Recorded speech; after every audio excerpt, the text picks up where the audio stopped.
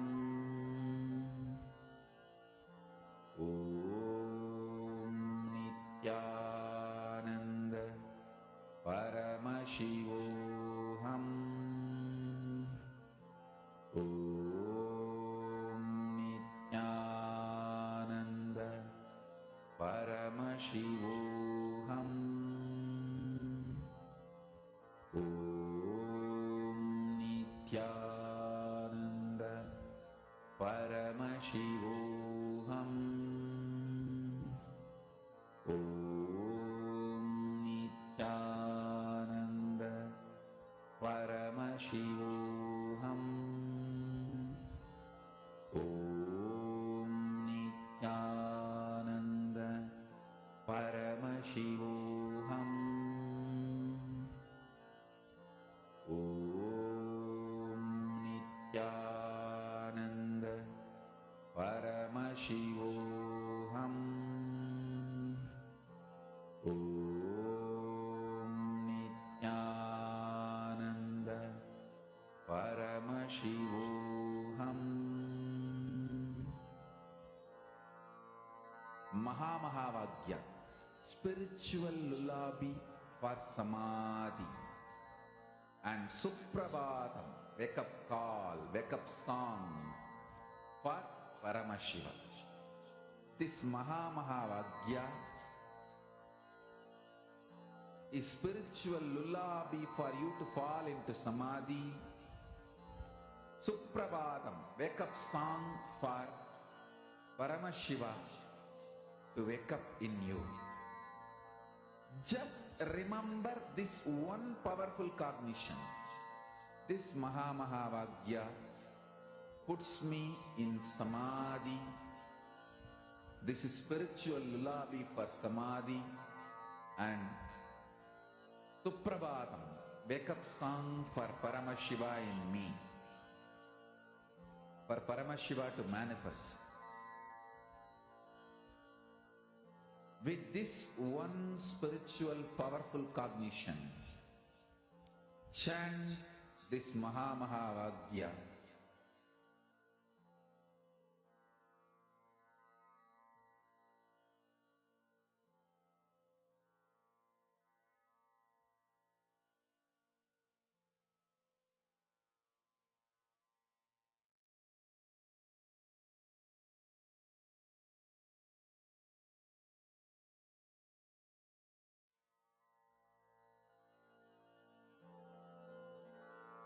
Mahamahavagya, spiritual lullaby for Samadhi. And Suprabhatam, wake up call, wake up song for Paramashiva. For Paramashiva to manifest. With this one spiritual powerful cognition, chant this Mahamahavagya. Om Nithyananda Paramashivoham. Om Nithyananda Paramashivoham. Om Nithyananda Paramashivoham. Om Nithyananda Paramashivoham. Om Nithyananda Paramashivoham. Om Nithyananda Paramashivoham. Om Nithyananda Paramashivoham. Om Nithyananda Paramashivoham. Slowly relax. You can go back and verify now. Go back to the accuweather.com website. Take another screenshot of the manifestation. How has the weather prediction changed? And as I had mentioned, if you have someone physically there, you can ask them to take a picture out of their window to what is the shift that has actually happened in the weather. Swamiji always says that our focus is on the experience. So post whether what did you feel while you were doing the whole manifestation process? Intense coolness, intense heat. What were the shift, the cognition click that happened while you were doing the manifestation process? Every time you manifest, you have experienced that moment of being Paramashiva. So don't forget to celebrate, to get up, celebrate ultimately the manifestation of Paramashiva within you. That is the message you are sending to the cosmos. Give me more, because your only job here, as Swamiji says, Ekoham Bahushyamaha. One became many only to celebrate itself. With that, let's enter into the next session. Understanding about ultimate gratitude, the Sahasrara Chakra, Svarupa Ananda. Let us now hear the higher powerful cognitions from Swamiji on this subject.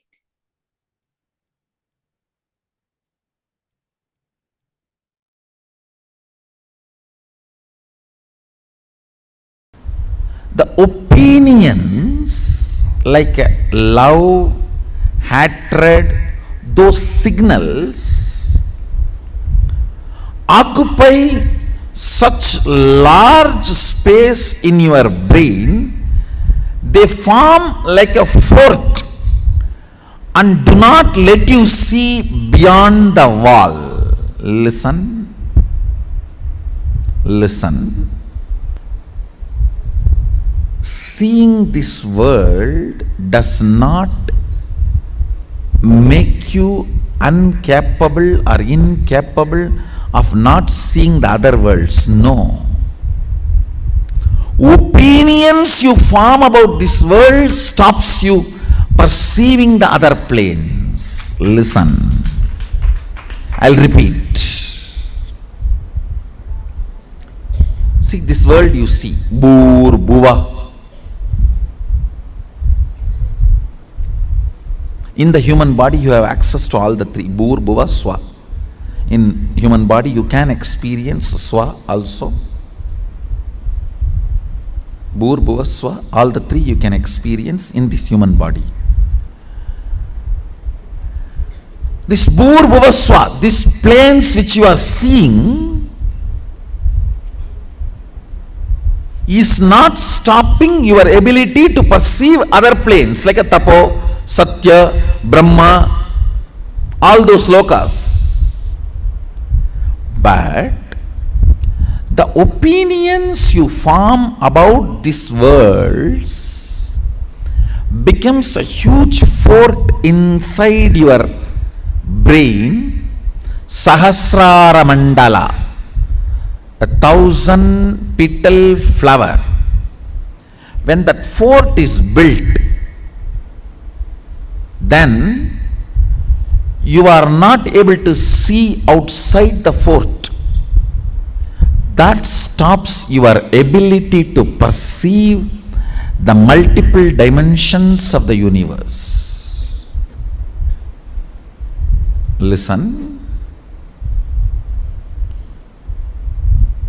Actually, choices are not only not freedom, they are anti-freedom. Listen. Choices are not only not freedom, they are anti-freedom. You are so engrossed, engaged, feeling you got the result.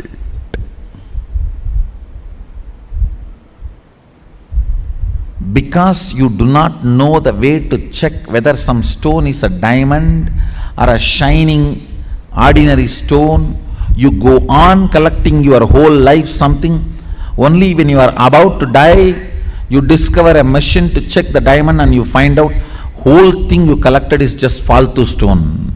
Not even one is diamond.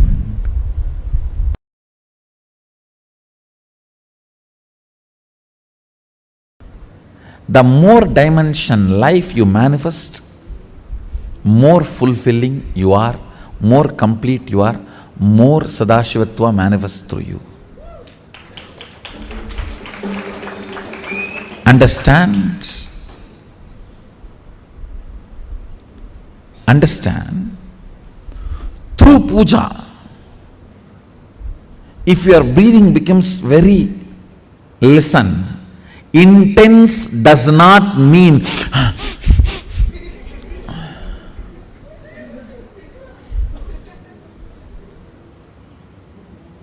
through dance getting intense will have a different physical expression that will naturally be like a big hyperventilation kind of a action. But through puja, when your breathing becomes intense, it will not be hyperventilation type, it will be deeper ventilation type. Like Sahasradala Pangaje Shagala Sida Rashmi Prabham Varabhayagarambujam Vimalaganda Pushpambaram Prasannavadanekshanam Sagala Devata Rupinam Smarechirasiyam Sagam Tatapimana Purvam Gurum.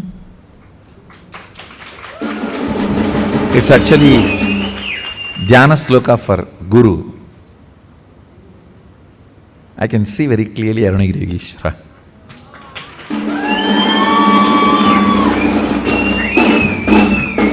Sahasradala Pangaje Shagala Sida Rashmi Prabham Varabhayagarambujam Vimalaganda Pushpambaram Prasannavadanekshanam Sagala Devata Rupinam. On the 1,000 petal lotus, Varabhayagarambujam, Vara Abhayakara,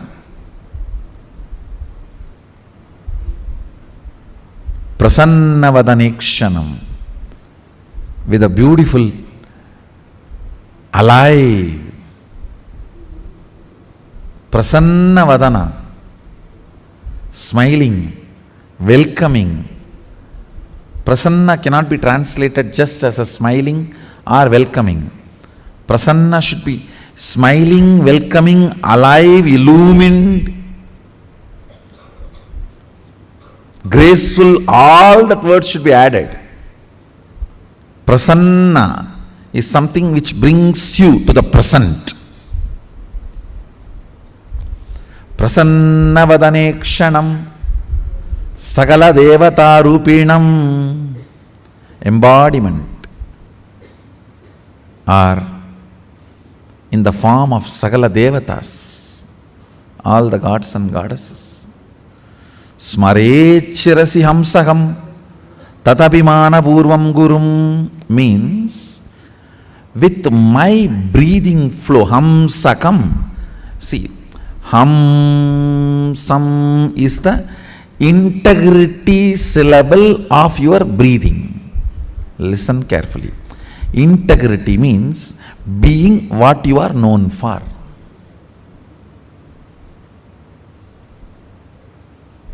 If a lion is known for something and it does that same, it is integrated to being a lion. An elephant is known for something and it is doing the same thing, it is integrated to being an elephant. If suddenly elephant starts eating the flesh, what will happen? He is not known for it. If he does for what he is known, he is integrated to it. So, the integrity syllable of your breathing is hamsam. Hamsam. This hamsam is the ajapa japa mantra, unchanted mantra which gets chanted continuously by the integrity of your breathing. When your breathing gets into your system and comes out, the natural sound it makes is called hamsa. Hamsam. Understand? Where this hum sound takes a turn of some sound is Sahasrara. That is where Guru is sitting. That is why it is called hum. Please listen carefully. That is why he is addressed as Hamsakam. Where the hum turns into sam, his akam resides there. That is his house. If the hum does not turn into sam, you are savam. Understand? If the hum, listen carefully. If the hum is 100 unit and sam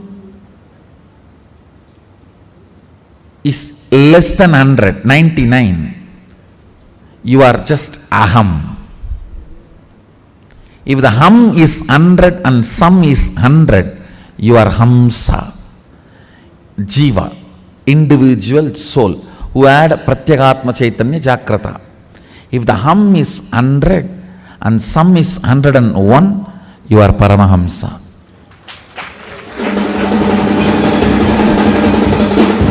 Listen carefully. This hum-sam proportion decides the level of integrity you have in your system. This hum-sam, that decides how many dimensions in your brain are open and available,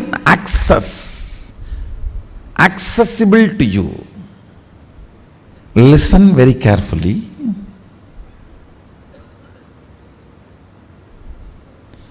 If this hum is 100, some is less than 100, you are in the plane of agam, human. Bhu. If the hum is 100, some is also 100, you are hamsa, jiva who is awakened. If the hum is 100, sum is even 101, you started entering into the Paramahamsa dimension. Means the Guru component has started manifesting in your jiva. Means he started mixing in your taste of life. What is your desire? Your Guru's desires. What is your taste of life? Your Guru's taste. What is your joy? Your Guru's joy. What is your opinions about death? Your Guru's opinions. What is your opinion about life? Your Guru's opinions.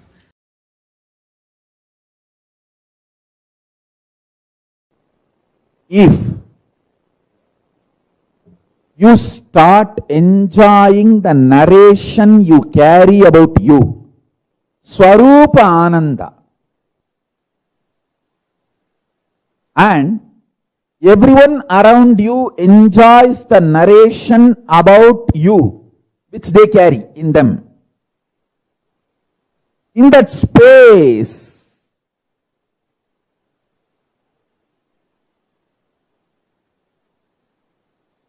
you manifest Sarvanyatva. Kailasa is the ecosystem to help you to enjoy the narration you carry about you. And everyone celebrates the narration they carry about you in them. You celebrate them, they celebrate you. In this kind of ecosystem, powers manifest just like that.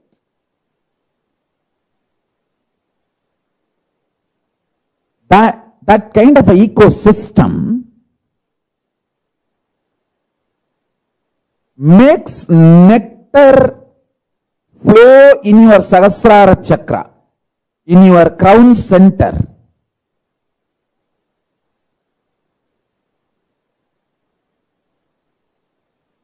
Even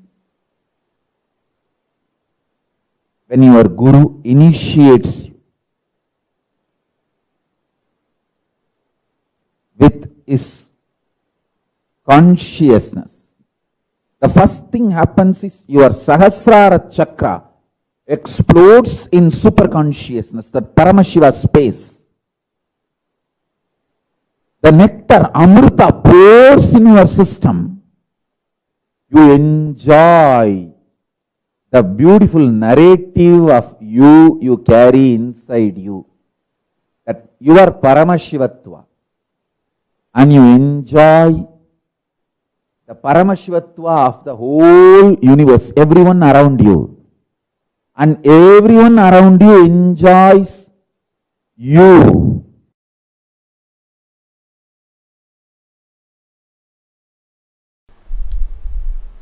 Let me come back to the subject. Listen. Whenever you are not able to hold the lit up 1,000 lotus petals, that Sahasrara, and come down only with prayer. Prayer will grow roots and push you back to that same higher electrical structure and chemical structure in your brain, to the Sahasrara. If you start analyzing, why am I not retaining? Maybe all the sins I have done.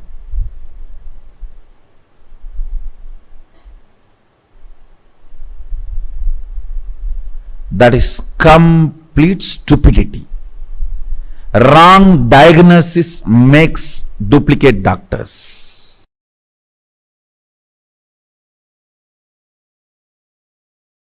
Listen carefully.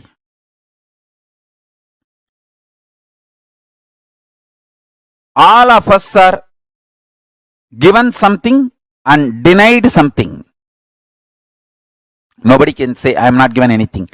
You are still alive, breathing. So that proves life is given to you. Naturally, even if you are richest man in the world, there are some things which is not given to you.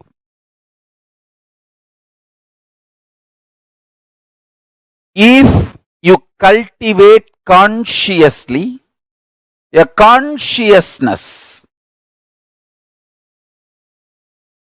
the inner space which feels grateful for whatever is showered, your biology is ready to give birth to great boons of life.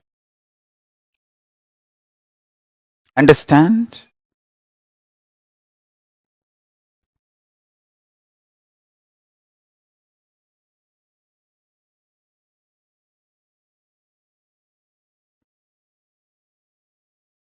Person who cherishes what is showered in the life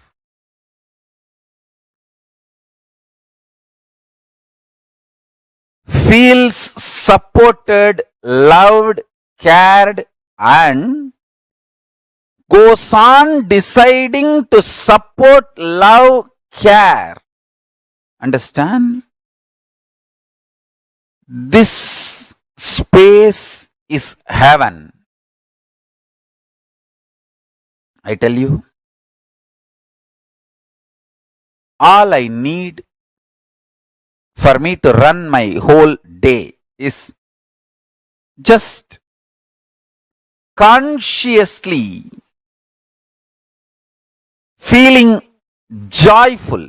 Those devotees smile, that's all. See, when I open the eyes from samadhi and see the two-way, when I see all these people, that's all is my food. Nothing else is needed. No other food is needed.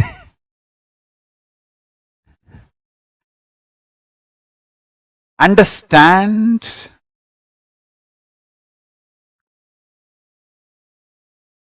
The biology you carry, inner space you carry, gives birth to your reality. If you carry the inner space, being grateful for whatever is showered in your life, you decide to go on showering with others. Understand, I tell you?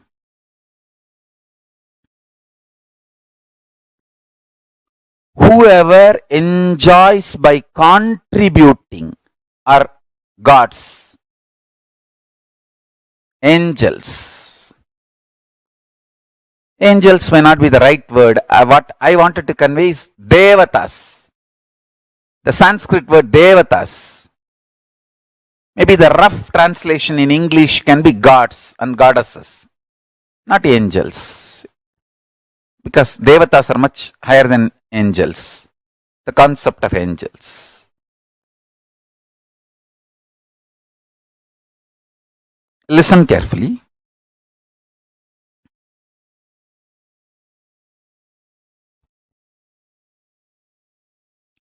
If you feel exploited, frustrated, you will go on vomiting poison, destroying, pulling down.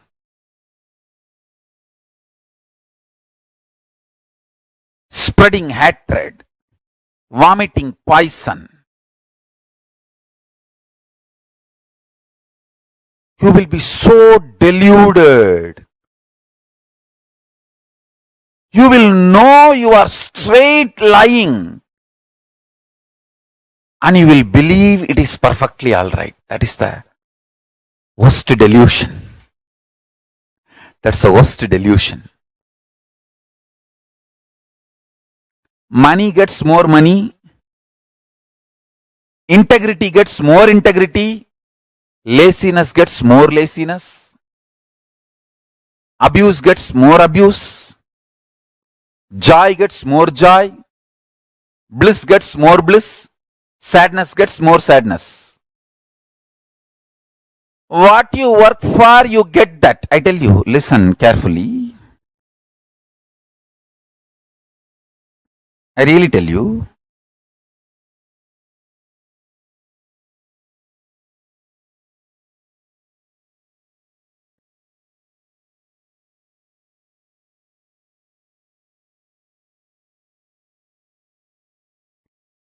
Make integrity as a strategy for your life. You will attract such wonderful integrated people around you. Even if the non-integrated people come, you will know them just by their smell, and they will not be able to harm you. You know how to protect yourself, save yourself, and continue your service. Love for the consciousness. Love for the existence. Understand? The source of life is all about going on contributing.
Influence now. Influence the present moment. Be powerful over the present moment. Understand? Live in the present moment is not a complete truth. Have power over the present moment is the complete truth. The power of now is having power over now. Listen. Understand how you feel about you now and how you feel about the world now. Make that too powerful. If you understand and make yourself powerful, that you are Paramashiva, you will understand world is so auspicious and you are the power. Whatever you think, perceive, even as bad, was never bad, is never bad, will never be bad. It is your wrong perception is the problem. Delusion is the problem. Everything is happening properly. You just need to add more life positivity, more understanding. You just need to remember again and again, you are Paramashiva, and face everything out of strength and powerfulness.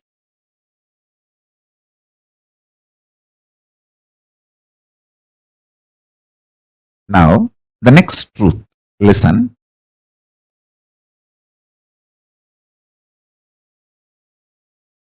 Sometimes you feel the world is literally falling.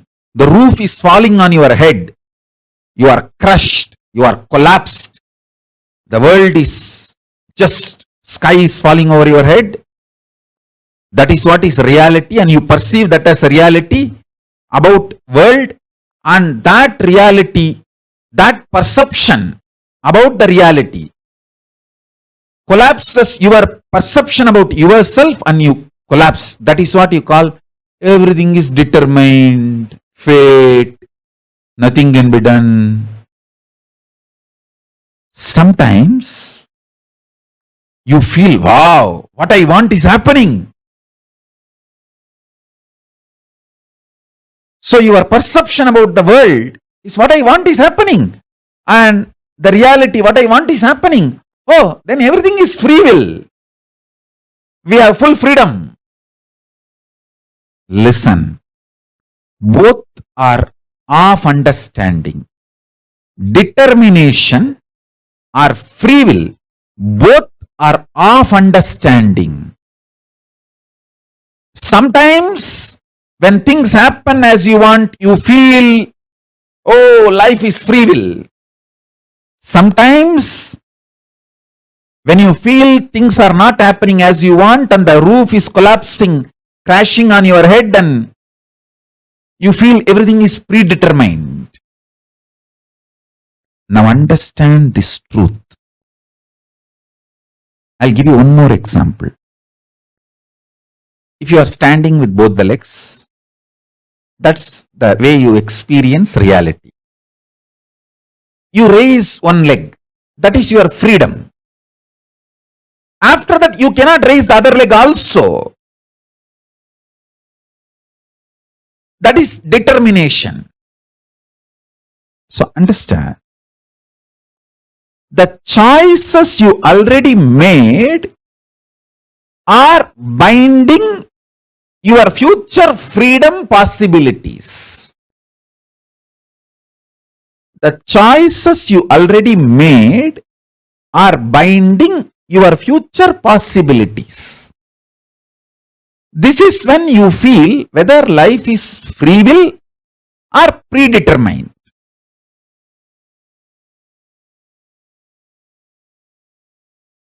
When you perceive the happenings of your life is against your will and collapse inside you,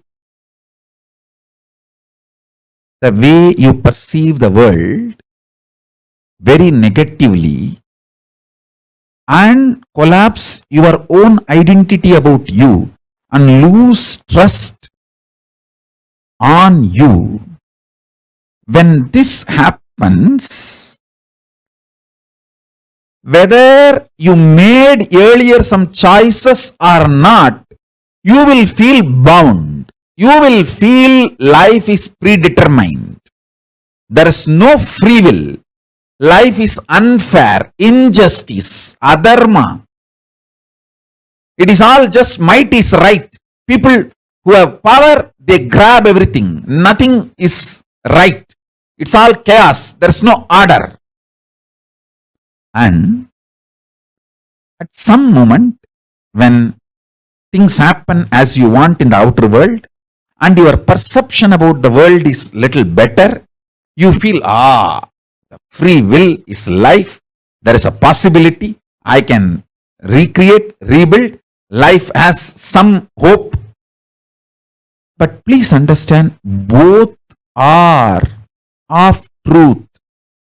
Why even the idea of free will is of truth? Because you feel relieved, hope because of outer world happening.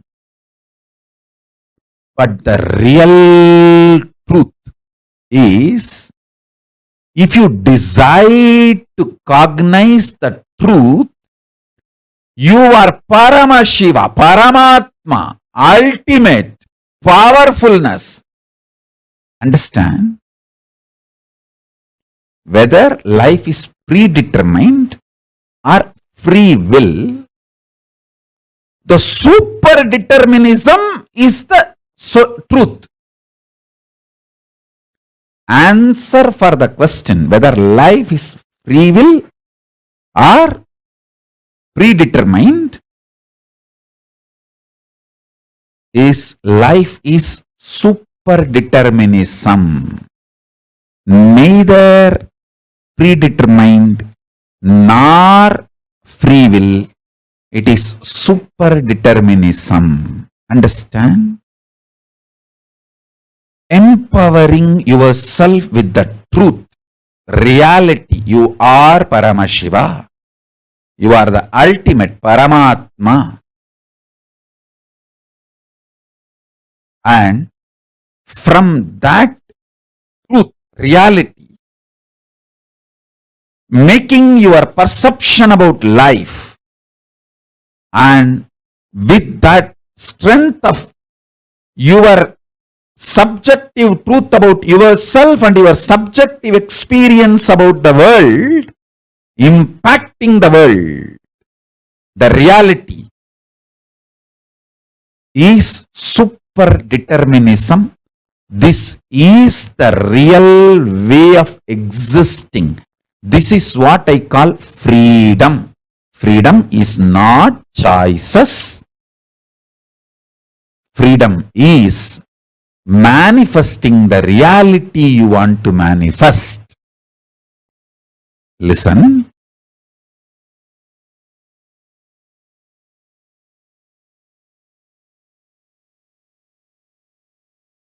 When you subjectively decide to cognize the truth, you are Paramashiva, you will see that super power of coincidence place in your life, and you manifest super determinism. I give you two methods for you to achieve the super determinism. One, deciding to cognize you are Paramashiva because that is the truth. That's the truth.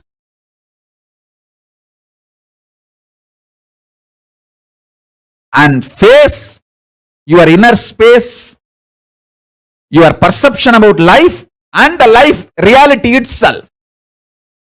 With this truth, I am Paramashiva. This is what is having power over now. Life, reality.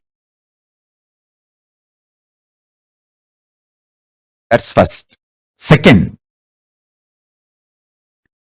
always tell everything to your Atma Murti. You can pray, you can cry, you can express your frustration, you can express your joy, you can express your gratitude, you can even fight. Do everything with your Atma Linga and Atma Murti. Everything. Continuously talking to your Atma Linga and Atma Murti will give you the power to manifest what you want. Shakti. And Buddhi to change wherever you need to change. Above all, Bhakti. The romantic existence with cosmos. You will get all three. Constantly talk to Atmalinga and Atmamurti. Listen. Take these two as the method to achieve super determinism. One,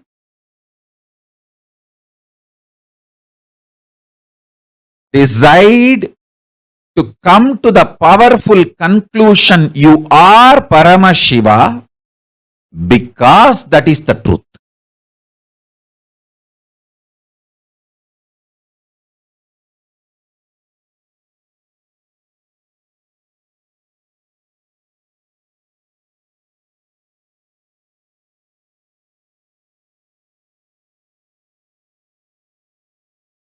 Om Paramashivoham.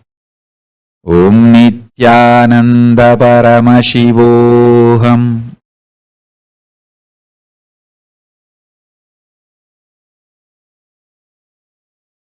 Second, continuously talk to Atmalinga or Atmamurti. You can offer your prayers, you can talk even casual things, you can express your love, gratitude, even anger, you can fight, you can express your frustration, you can do anything you want.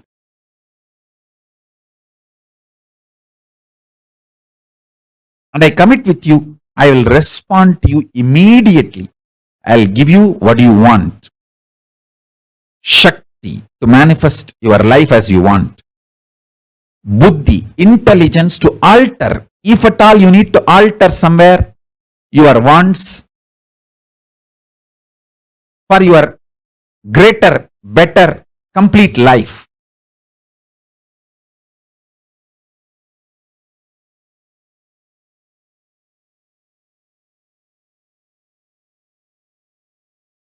And above all, bhakti, a life positive, joyful connection with life, reality, cosmos, with everything, with yourself, with world, with God, everything.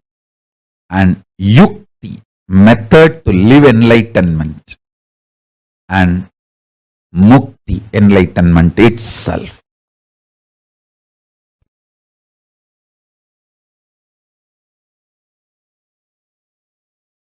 The true experience is when you decide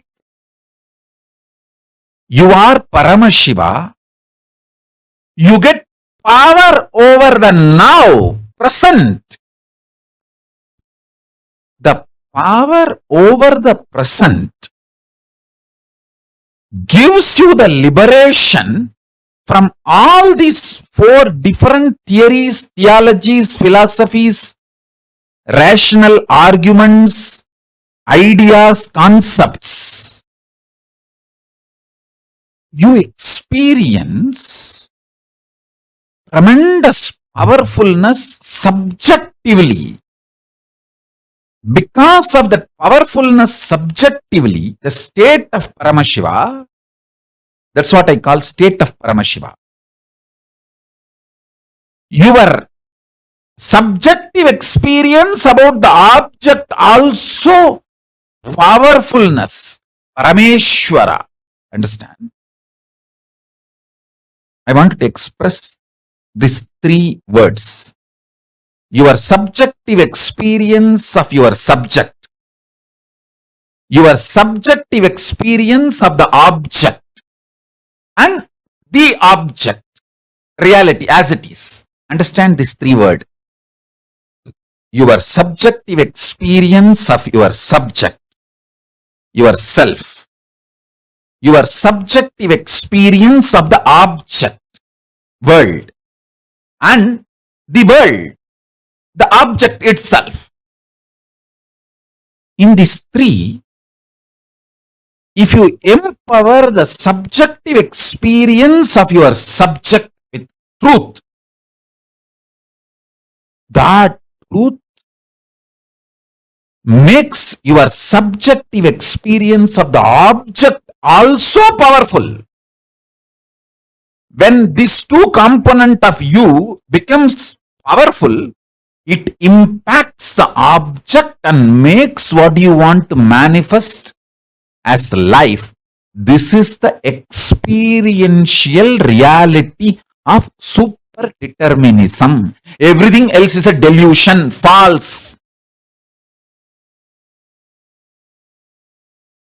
You cheating yourself, you deluding yourself with any kind of argument. No, what Swamiji says is the ultimate truth, but not for me now. Even that. Whether you are ready to understand or not, sun is going to shine and wind is going to blow, everything is going to happen as it is. this truth which I described now,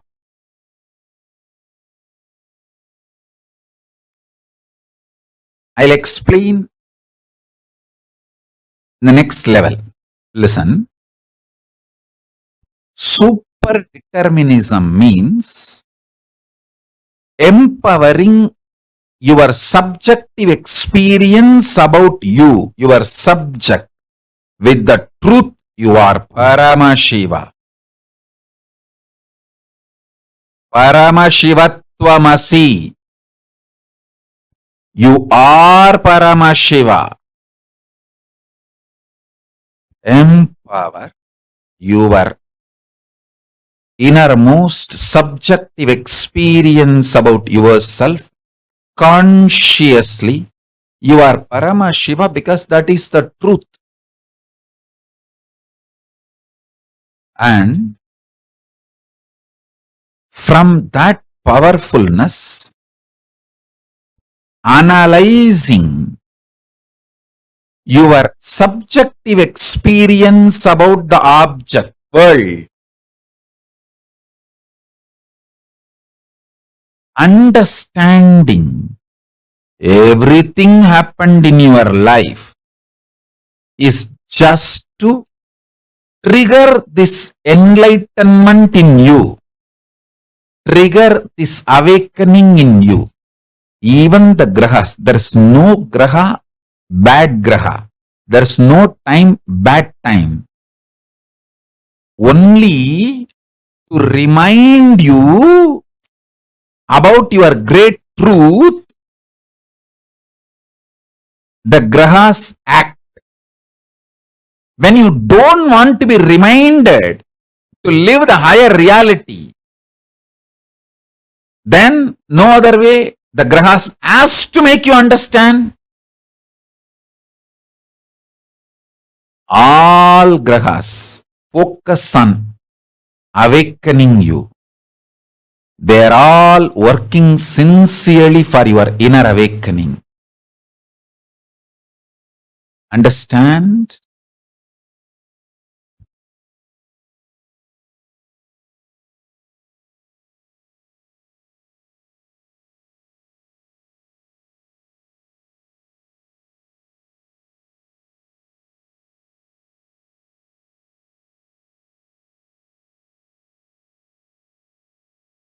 Hey, listen. Sometimes your babies are pet. They go into kind of a trance mood when they listen to my satsang and just they settle down. You may be thinking they are sleeping. Even if you think they are sleeping, don't wake them up. It is okay. Just let them. Because they sincerely, intensely listen. If you are pregnant, the baby inside your womb listens to me sincerely. And the babies who sit in the satsang, they go to a kind of the trance, turiya space, and just melt down. You may be thinking they are sleeping. Even if you think they are sleeping, don't disturb them.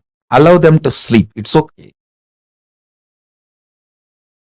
I tell you, even the pets, when they come and sit for satsang and they just fall asleep, don't think they are falling asleep. Even if you think they are falling asleep, don't disturb them. They are in a trance. I can see very clearly in how many places that initiation is happening.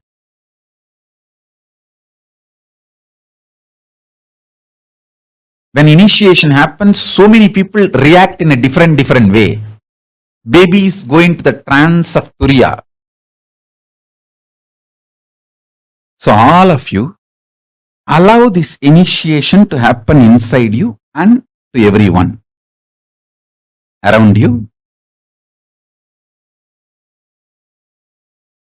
If you have pets and kids, get them to satsang. Even if they sleep during the satsang, don't worry. Let them be there. Because these great truths, they get inside the system and become bio-memory. it becomes just biomemory. Listen. Now listen to the next truth. See, whenever the objective reality impacts your subjective experience about the object and damages your subjective experience about the object, that damage, when it gets overloaded, impacts your subjective experience about the subject itself. That is what I call you gaslighting yourself. Nobody gaslights us. Understand? Nobody can gaslight unless we allow the gaslighting. Whether gaslighting or enlightening, it's your responsibility. You allowed gaslighting of the society, so allow my enlightening.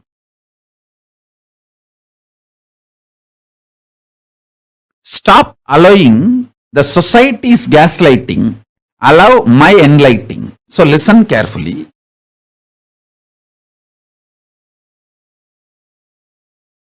Subjective experience of the object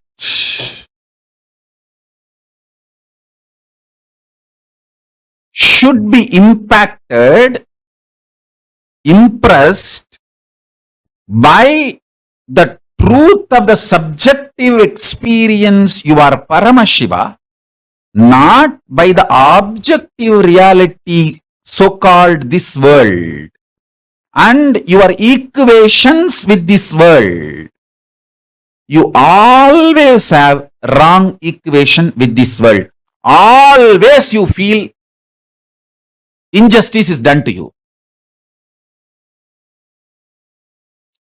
Somehow that becomes default cognition. When you allow that pattern to get rooted in you, you damage your inner space, the subjective experience of the objective reality world.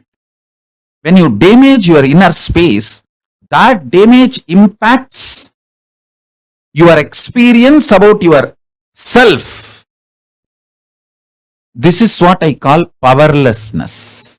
Understand? You should know why you are not able to live in the present moment. Only then you can heal yourself and start living in the present moment. Otherwise, just teaching, oh, live in the present moment, live in the present moment. Nobody can live. Nobody can live in the present moment unless they understand why you are not able to live in the present moment. Listen. If you feel so much injustice is done to you and feel anxiety, panic attack, your subjective experience about the object world is impacted by the world, others, outsiders, everyone. And if you feel so much of injustice is done, panic attack, anxiety, all that, be very clear, you cannot live in the present moment and you are going to literally commit spiritual suicide if you make decisions from that space. You are only going to destroy yourself more and more through any decisions you make from that space. First thing, stop making decisions from the pain, frustration, anger, violence, powerlessness of the subjective experience about the objective reality. Listen to that. Listen to this truth. More and more decisions you make out of the painful inner space, deluded inner space, the inner space which is hurt by the outer world, the inner space which you allowed to be hurt by the outer world, with the idea there is injustice done to you, or the subjective reality impacted by the objective reality, the objective world, due to sometimes you blame an individual person, or sometimes you blame a situation, sometimes you blame the ecosystem, sometimes you blame the whole world. Whoever you may find, blame or not blame, sometimes you will even blame yourself. Even that is wrong. Blaming yourself is not something cute. No.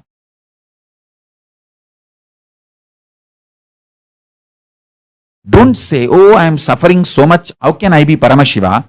Say, I am Paramashiva. How can I suffer? Change the whole thing.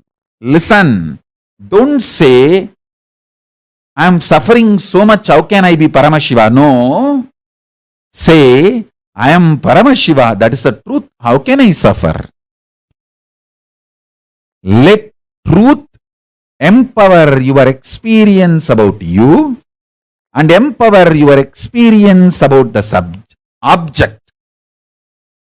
Let the truth empower the subject's experience about subject, subject's experience about object, and object itself. All three. This is what I call super determinism.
Nithyananda, how many of you clicked with this amazing revelation now from Swamiji on super determinism? Life is neither predetermined nor free will. It is super determinism. How many of you understood this? This is such an extraordinary revelation, right? Like where Swamiji revealed to us about how you usually think whenever everything is going all right, we all think, everything is happening exactly the way I want it.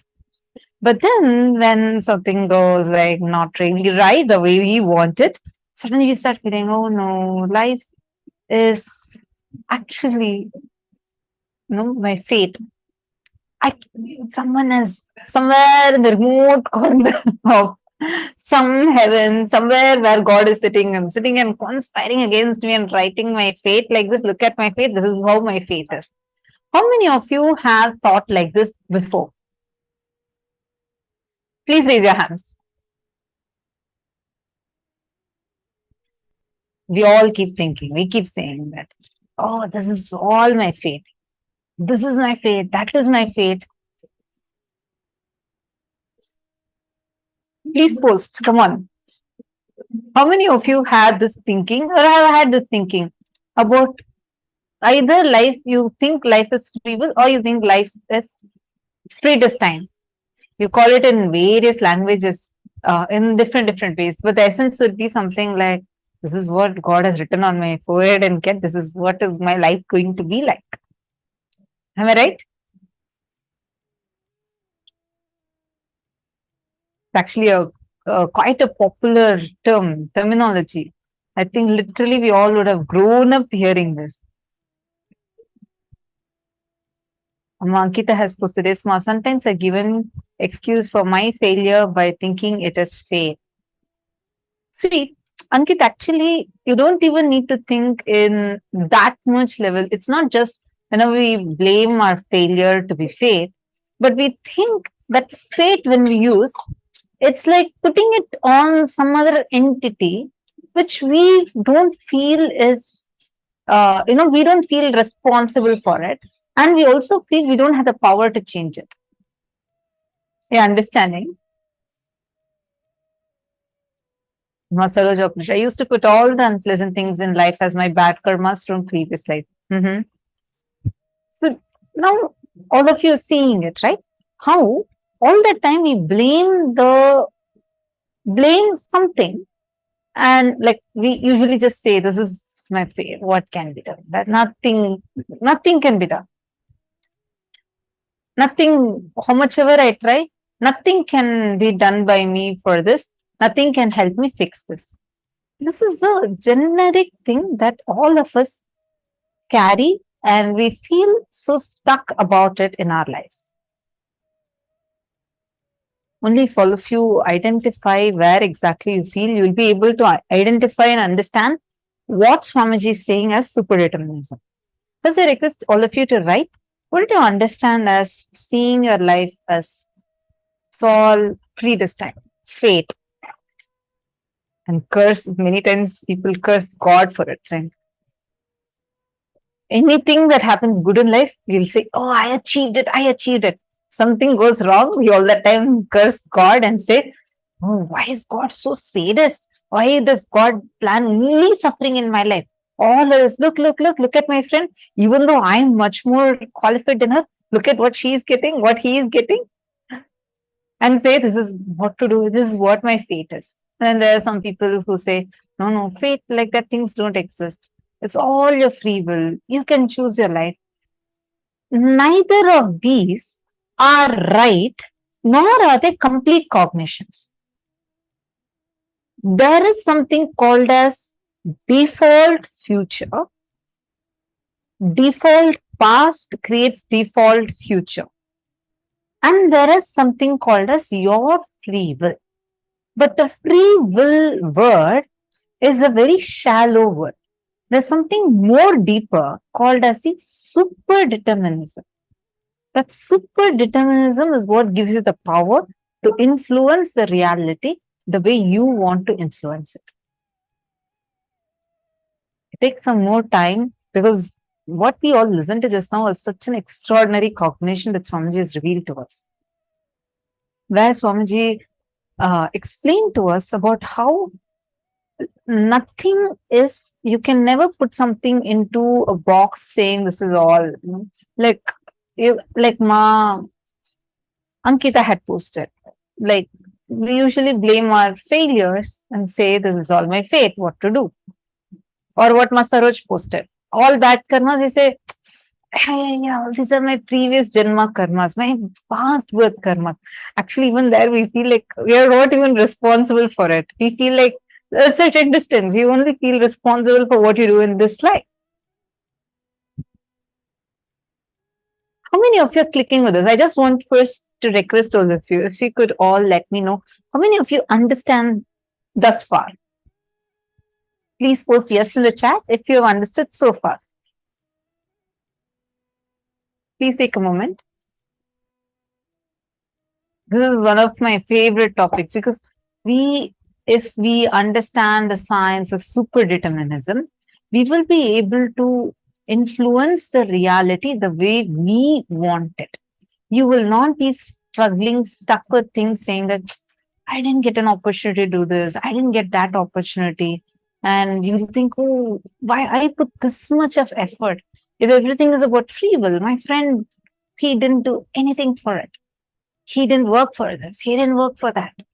How come he's getting so much more? Whereas I worked for it. I sat, I did so much of work, then I should have been getting it. Then why am I not getting it? So you feel like, okay, this is all, fate, destiny. First understand where you are looking at life saying that this is free will, this is fate, and both of these making you powerless. Now let's understand what the superdeterminism is. Empowering yourself with the truth, the reality. You are Paramashiva. You are the ultimate Paramatma. And from that truth, reality, making your perception of life with that strength of your subjective truth about yourself, subjective experience about the world, impacting the world, the reality is superdeterminism. You cognizing you are Paramashivoham.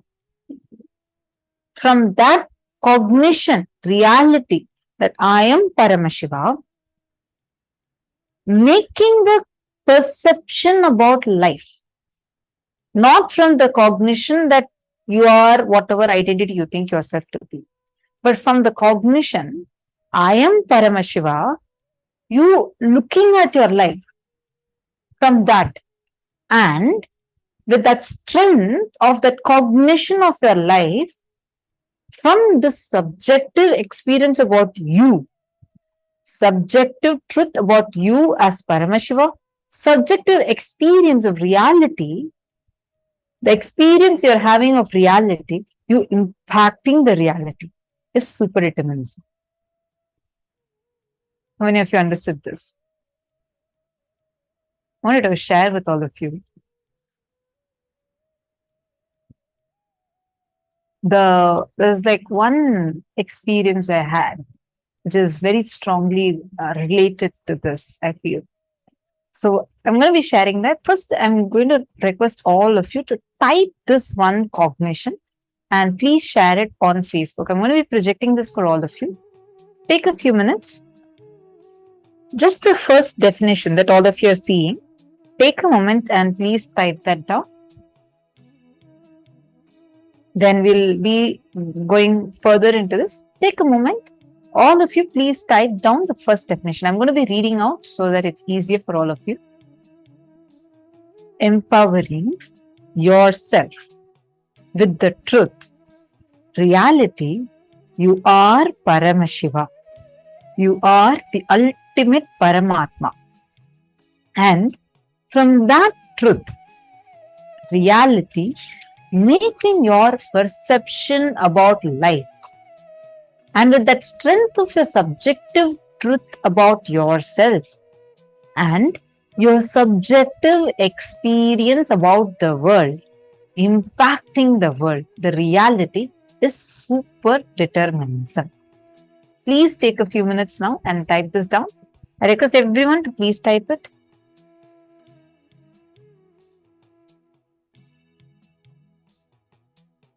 All the participants, please sit up.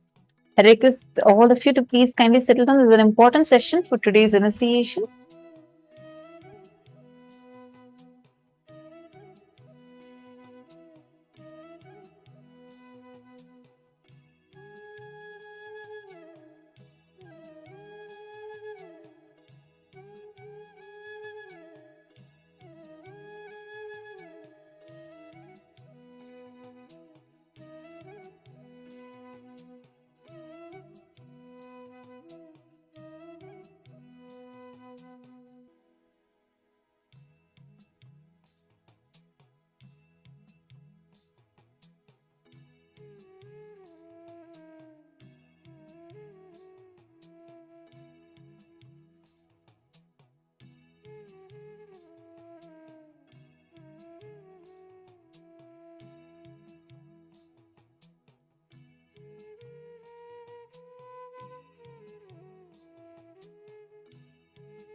Okay, wonderful. I hope now all of you have written down. I see many of you that have already posted. Great. See so many of you who have already posted. Wonderful. Now that all of you have written down, now are you all understanding and cognizing what is superdeterminism? Clear so far? Okay. I wanted to share a small experience with this. So I have shared this before. This was in 2018. Yeah. We had a world tour. So we had like all the balasams of Gurukul going to different parts of the world, right? Like as teams, we will go to various different countries and we would go meet people and conduct the power manifestation sessions where we'll do actually demonstration. And it was very, very, very exciting. Kids as young as 8-year-olds, 9-year-olds, 10-year-olds, all the way, like everybody, like the whole Gurukul was going to different countries like Malaysia, Singapore, US, Canada, many countries like this, Mauritius. So one team was also like, I was also supposed to be leading a team for the world tour. And then plans had changed and it was decided that I am not going to be going and I'm going to be like I had zero plans of going for the world tour at that time. So I was going to be staying there in the arena. It was like, and it was all fixed. The team that was supposed to leave had already booked their tickets and they had already packed their stuff. Everything is ready. It's an international flight. And it's a world tour, meaning you're traveling to different countries. So you're going to go to 1, 2, 3, like different places.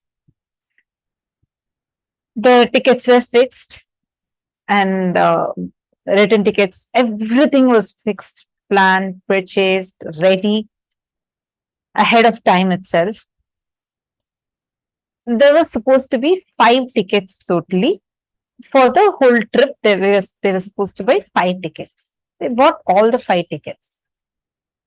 And in about 2 hours, the whole team is actually leaving to the airport.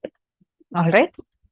They're all ready. The taxi is going to be arriving. I mean, they're taken the car is loaded, and everything is ready. Just 2 hours before, the plans suddenly change. I'm supposed to now be joining this world tour. I'm supposed to be going and being a part of this tour and with the same group in the same flight. And because it's an international travel, so I'm supposed to be with the same group, same team, and exact same flight I'm supposed to be booking. Suddenly the plans all are changing. And I was like, God, how am I going to be doing this? This like tickets are to be booked. Tickets are like the person who's booking the tickets had already told earlier, saying that the tickets are full, especially it's Christmas time. All these places are tourist places, everything is full, and I cannot get the same flight booked again for you. And if at all you need, you have to wait for at least 3-4 days for the next thing. At least you could catch up from the other countries that they're going. I was like, no, I have to go with this. And I got to go with the same thing because I had to go in the same flight along with all of them. And I cannot miss out on this. I had no other option. We opened this website and checked. These planes did not have tickets at all. All are full. Then I sat and I still remember all these guys were packing the stuff. They're about to leave. Like time is ticking. And they're almost going to go now to the airport. I had nothing ready for me. I had not even put my luggage together. First, I wanted the tickets. I went and sat in front of the laptop the link was open wherever we booked the tickets, right? And I just held my mala, chanted Mahavakya. Just this one cognition, there's such a strong cognition in me that the moment I connect to Swamiji, chant Mahavakya, definitely it will change. I was like so sure. The person who was booking the tickets, he was like getting really anxious. He's saying, no. I got to book a lot of other tickets. And if you're sitting here, it's going to delay because anyways, I'm very sure it's not available. He opened and showed me all the 5 links. He opened and showed to me. He showed that none of them have any tickets available. You can see here, and all that same airlines, it's not available. It's all closed. I chanted Mahavakya, and I said, I just felt strongly, okay, refresh now. My cognition inside at that time was, it was very, I didn't even have a little bit doubt. I felt so strongly in me. Literally, reality will change right now. Like I just declared, I felt like Swamiji is the one who's giving any of these things. He'll change the reality. So I told the person who's helping with the tickets, I said, could you please refresh now?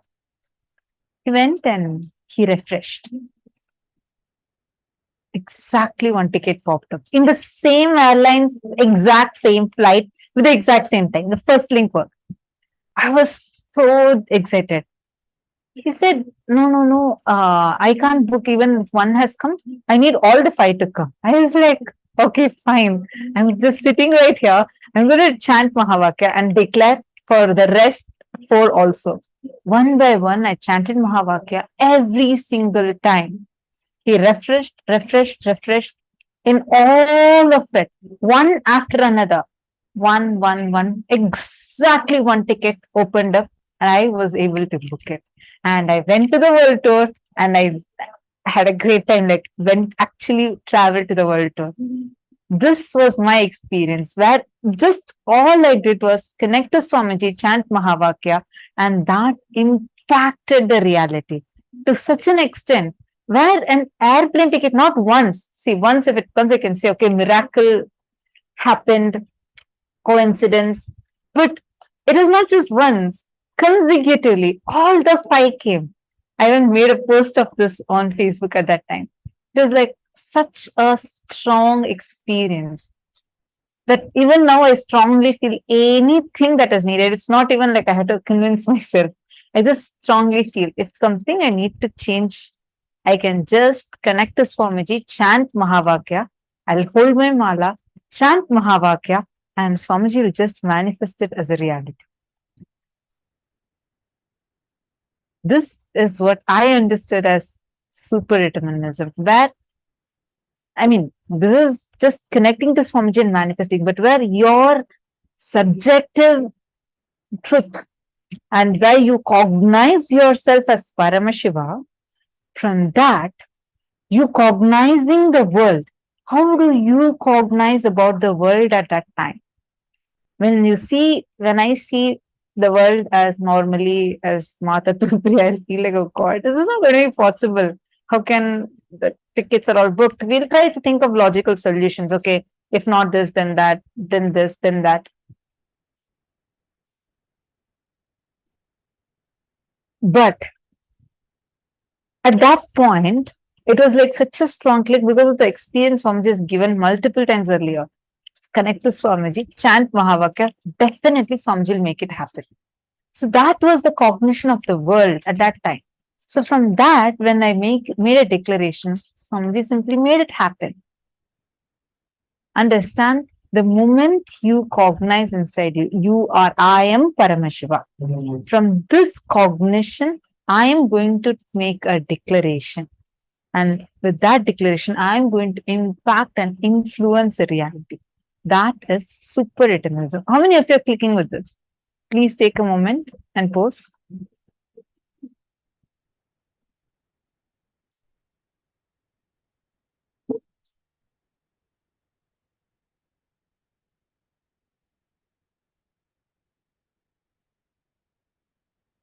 Yes, great.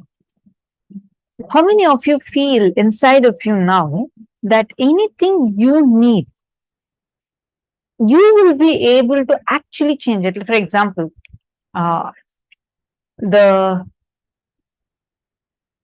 actually many kids in Gurukula has seen them do this. Whether it's connecting and playing with nature or changing something, changing the things outside, you don't need to work on it externally, but with just your strong decision and will, you'll have the power to impact, influence, and change the reality. Now, let's understand this a little more deeply.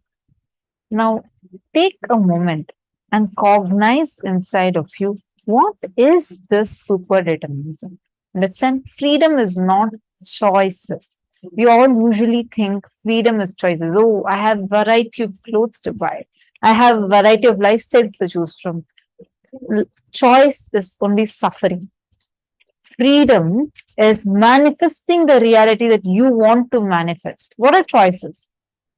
Even if you have 100 choices, you're limited within those 100 choices.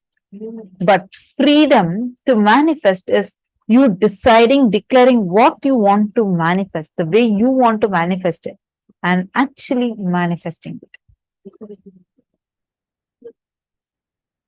Freedom. See, life is neither free will nor predestined.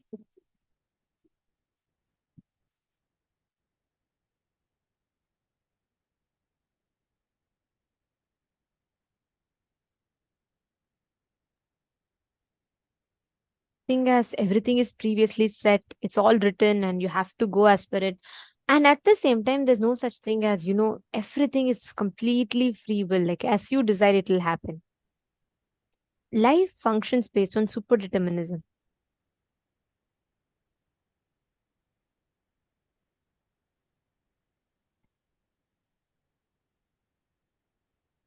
The truth is, if you decide to cognize that you are Paramashiva, you are Paramatma, the ultimate, the powerfulness about you.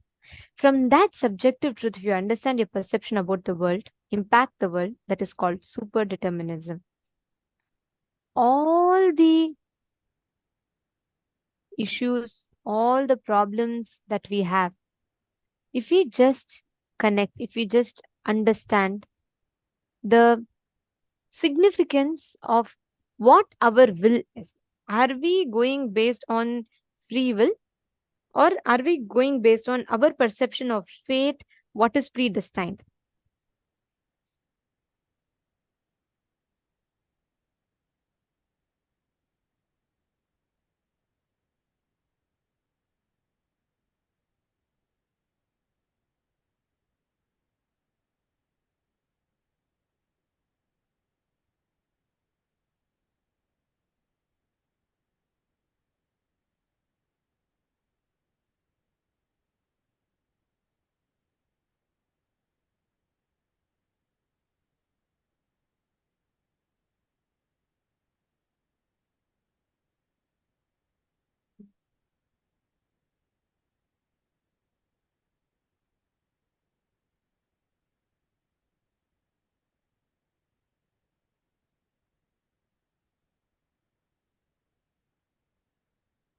So many tons of incidents. How?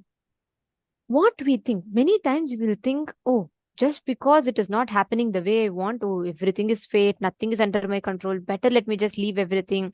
We start making decisions completely contrary to our life's purpose.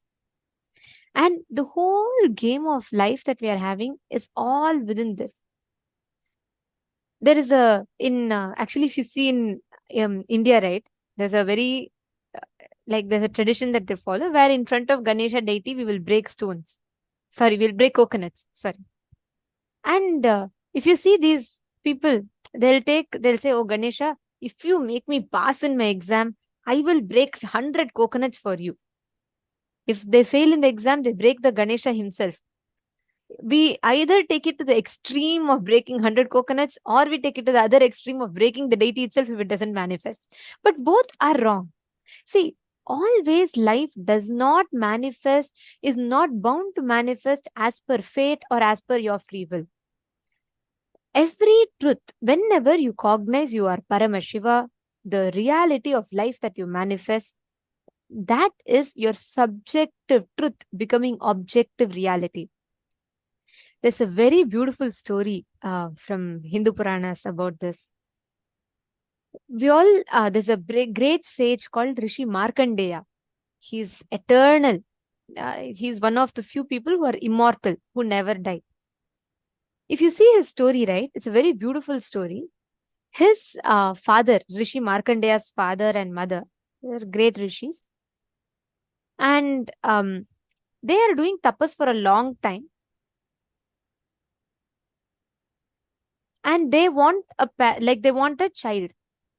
And they all are they're very deep devotees of Paramashiva. And the rishis' names is Mrikanda and Manaswini. So Mrikanda and Manaswini are Rishi and Rishi Patni, and they're all like extreme devotees of Paramashiva. Okay, so they say the only thing in life, they have everything. Their only desire in life is to have a child. For a long time, they remain childless. So they pray to Paramashiva. They do intense tapas. Paramashiva is very happy, and he appears and he says, okay, he tells you, as you wish, I will grant you a child. They're all extremely happy. Then Paramashiva says, but on one condition. I will give you a child who will live for a long time, hundreds of years. But he will not have any devotion to me, and he will not have any intelligence. He will just live a normal human life. Or I will give you a child with highest intelligence, and he will be a great devotee of mine, but he will live only for 16 years. The parents were in a fix. On one side, they have the option to have a child, their only desire in life, to have a child. They have an option to have a child which will live for eternity.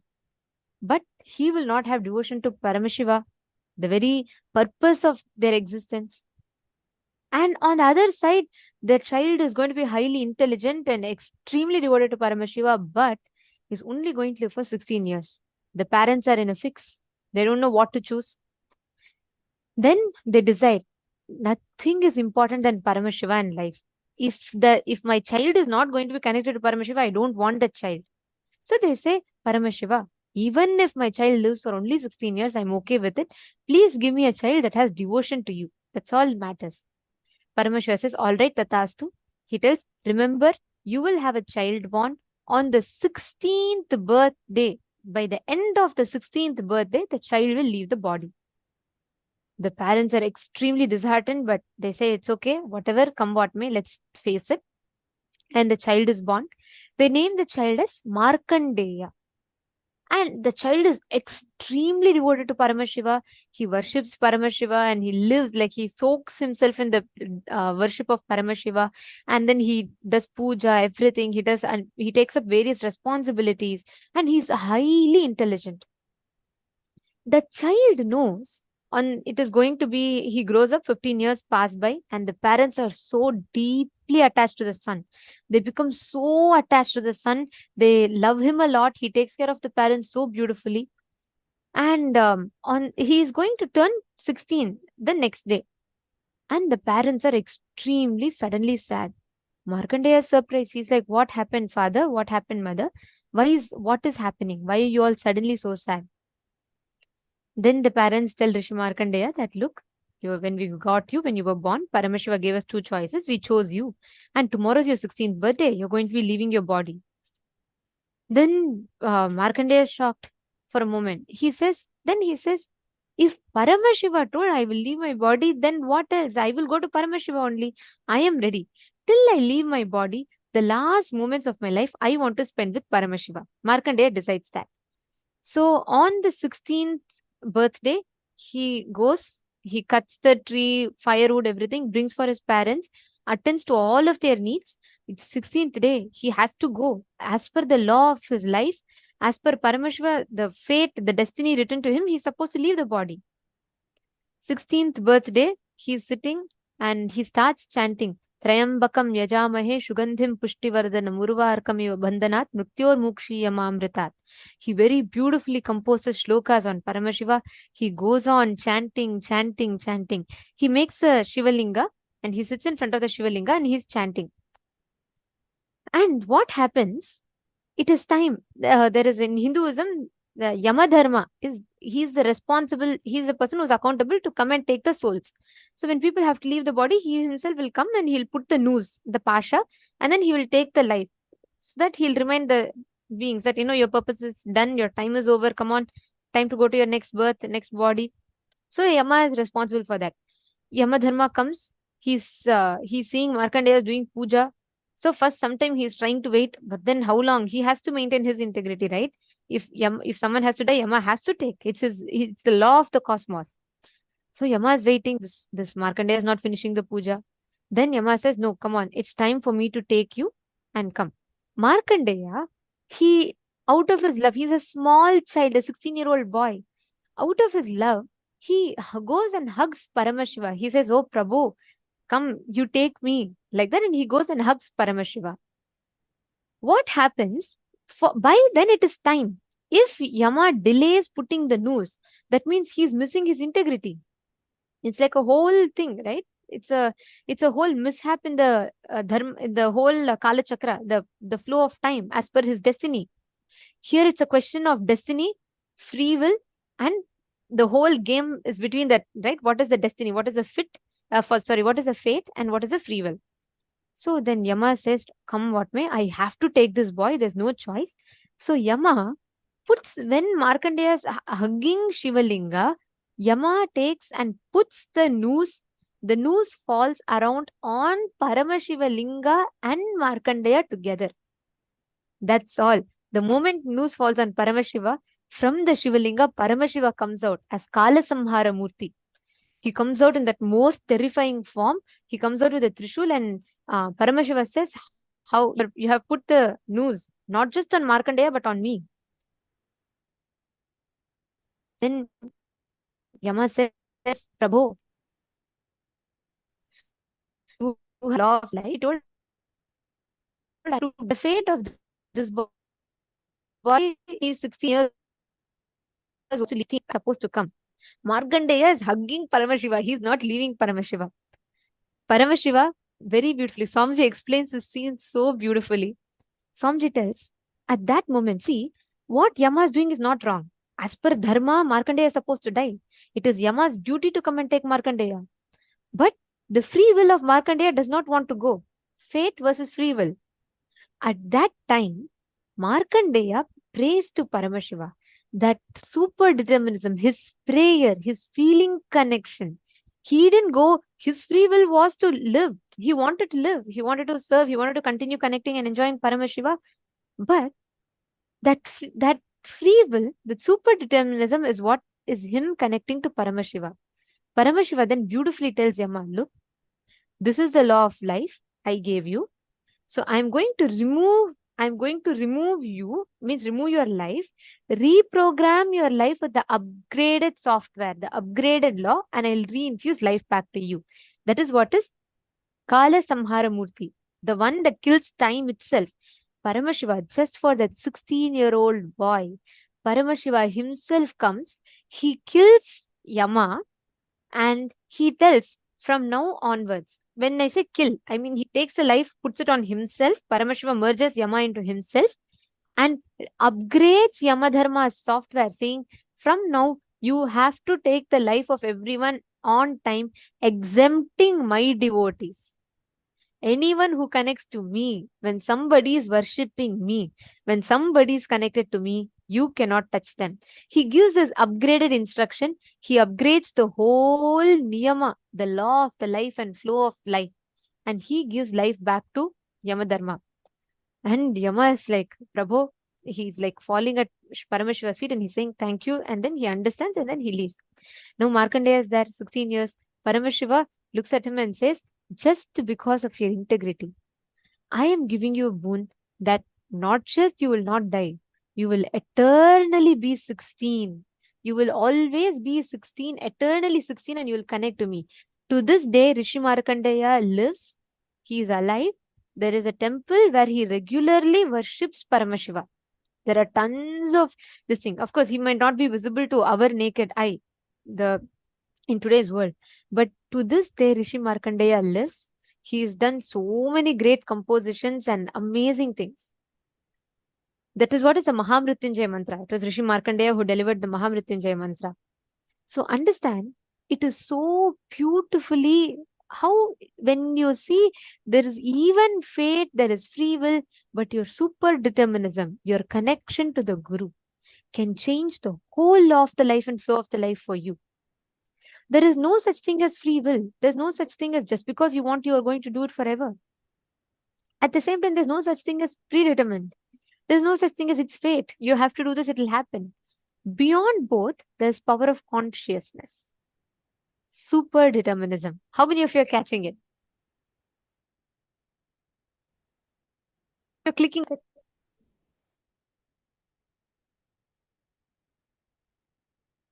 I see.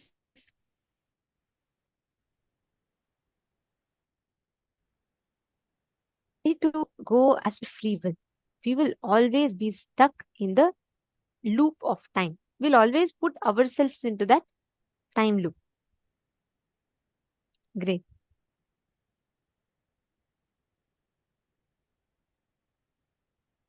Okay. Ma Mahaganeshwari. You've asked a question.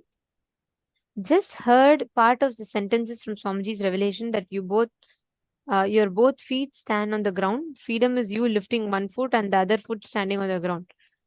What is the super determinism for this instance? Is that you have to have one foot standing? Okay, understand. That's actually an example Swamiji gives to explain about delusion, where we don't see the actions that we do and the results of that action. It is like you yourself decide to raise one leg and you hold on to that raised leg. Without releasing that raised leg, you want to now raise a second leg also. And then you feel like, oh, why am I not able to jump? The only solution for this is to have a superconscious breakthrough where you want to fly. But the thing is, you have to understand where exactly, why you are not able to do something. You have your actions have certain results. The actions that you do, excuse me, the actions that you do have certain results which is going to come no matter what. But you have the free will to be able to change and choose which leg that you want to raise or which leg you don't want to raise. Super determinism is understanding that you are Paramashiva, not just that you can change which leg you want to raise when, but you have the ability to have a superconscious breakthrough, to be able to raise both the legs and even fly or jump the way you want to. But it comes only from the cognition. As long as you think you are limited human being, you won't be able to do that. But when you cognize yourself as Paramashiva, for example, normally we think we cannot do third eye reading, or we think we cannot do consciousness over matter, right? But now you see, you are able to do the power of consciousness over matter. Right? With your will, you can move something. Was it possible for you a few years back? No. Why? At that time, that was a limited cognition from which we approached the reality. But now, knowing that anytime I am connecting to Swamiji in oneness, that the initiation Swamiji has given to me, I can definitely be able to impact the reality the way I want. Let me sit, and from that oneness, let me chant the Mahavakya, and I can move the matter. Am I right? Isn't this the cognition upgraded now? See, the cognition upgrade that you're having, and from that cognition, you having the ability to impact the reality, is super determinism. the jumping example where holding on to one leg and trying to raise the other leg and like struggling and complaining, oh my God, why can I not raise the other leg? You're holding on to one leg. If you raise the other leg, it'll fall. That's the fact. First, we need to come to the fact so we understand where we are stuck in delusion. As long as you're stuck in delusion, you will not be able to jump or fly or do anything. But super determinism is not just coming to fact, but you having the ability to establish yourself on reality from the cognition, I am Paramashiva, let me impact my reality, where I'll declare and actually levitate. That is it. Power manifestation science comes. Are you understanding now? There's another beautiful story of a pandit and a milkmaid. So there's one says a pandit, and he has every day for his puja, he has a milkmaid who has to come and deliver the milk. So she has to come from the other banks of the river, and she has to cross the river to come and give the milk every day for his puja. This pandit was a very arrogant guy. Means he thought he knows everything, and he thought he's very smart. And it was just dry knowledge. He only had the knowledge, not the experience. And Swamiji calls these people as dry Vedantis, who will have only the knowledge, just go on reading, but not applying and experiencing these principles in their life. So he was one such fellow, and the milkmaid had simple, innocent surrender. So she comes one day. Because of heavy rain, it gets very late, and the pandit is waiting for the milk. She comes very late, and she reaches the house of the pandit, and pandit asks, how can you come so late? Do you not know I have to worship? I have to do the puja. She says, sorry, sir, but I was not able to make it on time because the river was flooding and the boatman I had to wait for the boatman to come to ferry me across. So the pandit said, what are you talking? You ignorant woman. You don't know. Just by chanting the name of Hari, people can walk on the water, and you are telling like this. So many people have crossed the ocean of samsara chanting the name of God, and you can't cross a small river. You must be joking like that. And he just scolds her and mocks her, and he goes off. But for this woman, she's so much in surrender to the existence, to life. She takes that as ultimate truth. She says, oh my God, if people can cross the samsara sagara, the ocean of bondage, chanting the name of Hari, then why can I not just cross the small pond? She says, what the master said is true. Let me take this, let me try it. And again, next day, there is heavy flooding, even more intense than the previous day. So Pandit is sure she will not come. But he hears a knock on the door, and he's surprised when he goes and finds. He's surprised to see the milkmaid standing absolutely on time. Now he's taken aback. He asks, how come? Today's flooding more than yesterday. How did you manage to find a ferry person to come ferry you across the river?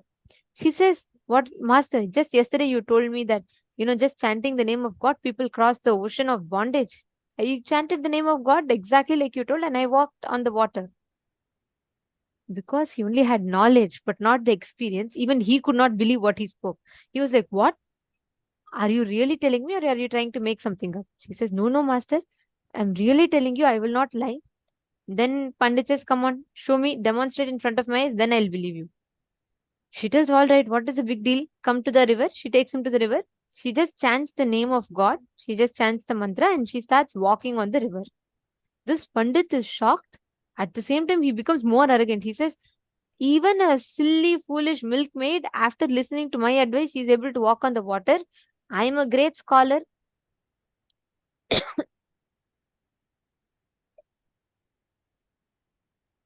He says, I am a great scholar. Then I should be able to walk easily. And he goes, he lifts his dhoti, he chants the name of God, and he lifts his dhoti. He keeps his foot, and he drowns in the water. Understand, there is no such thing as every action will have the same result. There is no such thing as our fate. Everything manifests based on your super determinism. How do you connect? How do you manifest the experience of Paramashiva? That determines your experience. Are all of you understanding? Okay. Now, let us do a very quick exercise to take this further. Pen down at least 5 aspects of your life where you're experiencing suffering, where you feel, oh God, I'm experiencing so much suffering. How can I be Paramashiva? Now, pen down these 5 aspects and go and find out the real reason of your suffering. What exactly is the suffering for? Take a few minutes and pen down, then we'll lead you all to the next step.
Hope all of you have finished writing down.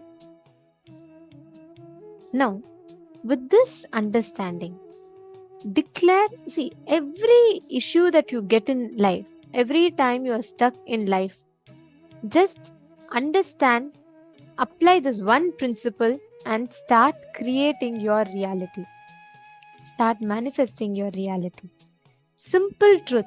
Applying super determinism in every aspect of your life. That's all. That's all is the whole game about. So decide consciously, will consciously to apply super determinism. Make all your decisions based on super determinism, and you can see how you will be able to manifest the whole reality as you want. Now, we're going to be entering into the next session where we understand about how you can manifest not motivation but self-drive. How you can create this self-driving inspiration in you.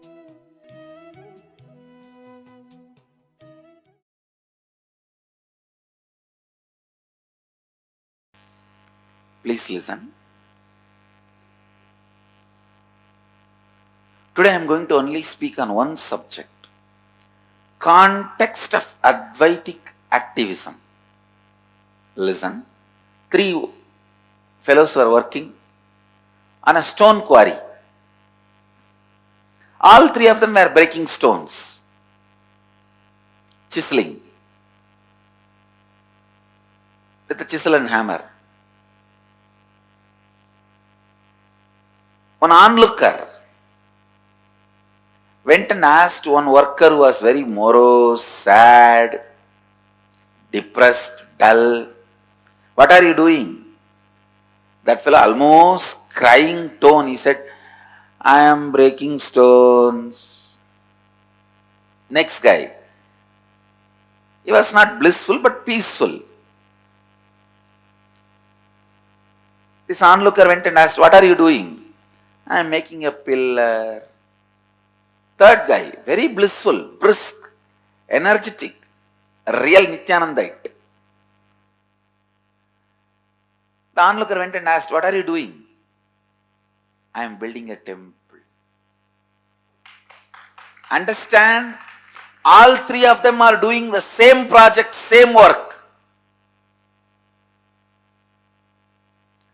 All 3 of them are doing same project, same work. Clear? All 3 of them are actually working under the same contractor. The context from which you are working means knowing the larger vision.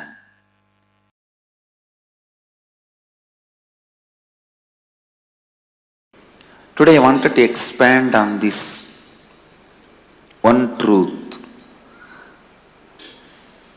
Hridaya Guhya Tahara Vidya. In all of us, please listen, in all of us,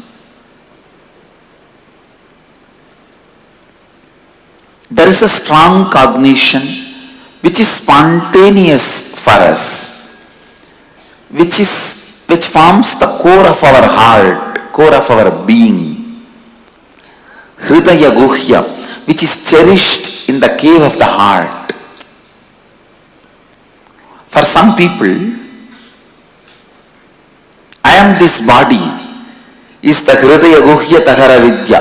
They function, think, do everything with that understanding, "I am this body," from morning till night, painting and cleaning externally and internally takes the whole day. Internal washing, cleaning, filling, external washing, cleaning, painting takes whole day. Even the little remaining time they have, they will be working to get all this. Understand? All of us have Hridaya Guhya Tahara Vidya. In our heart cave, a natural understanding a spontaneous flow of knowledge. Some people think mind, name and fame, the reward, joy. Joy which comes when others praise you. That is you. If that becomes your Hridaya Guhya Tahara Vidya, the spontaneous knowledge about life, then whole life you run behind that stupid Nobel Prize. And finally you get rejected and dejected and you go on teaching how to live to people. You need to understand what actually your Hridaya Guhya, in the heart cave, you think as your spontaneous cognition about inner image, outer image, life image and others image. Spontaneously what do you think? Understand? Spontaneously what you understand. Spontaneously what you carry. I wanted every one of you to know, spontaneously what you carry is what you brought from the past birth. That is what you brought from the past birth. My Hridaya Vidya, Hridaya Guhya Tahara Vidya, the spontaneous cognition, knowledge I brought in my heart cave is completely aligned to all these four images. Completely aligned to all these four images. Aligned to all these four images. Listen. Completely aligned to all these four images. I may want to repeat this again and again till you listen. Listen. That was my spontaneous flow of life. What you feel inside you as you, what you declare outside you as you, what you want others to experience you as you, what you feel about others and the world.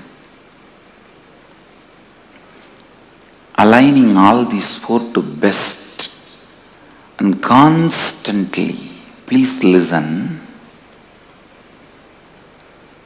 the life happening in you, every moment you feeling I exist is like energy. To whatever you want, you can infuse that life into it. If you constantly think, I have so much of SDHD, I can never be successful, more and more you associate yourself with that, that becomes alive. Understand? In the beginning you may not be able to change what happens outside, but you will be able to always change what happens inside. So decide, even for a few minutes, you will not empower, energize the concept that you are a failure, you are struggling, you are. Few days before, one of my Swami was telling, I complete and get out, again I fall back, and complete and get out, again I fall back.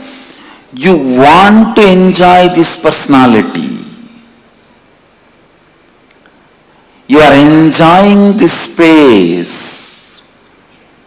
You want to empower this idea of I raise and fall, because you must be enjoying the effort, hard effort you are putting. Understand? Hard work is nothing but ignorance. You don't have intelligence to do the smart work. You are stupid enough not to do the smart work, what you do is called hard work. And if you enjoy hard work, nobody is going to say no, but you are stupid.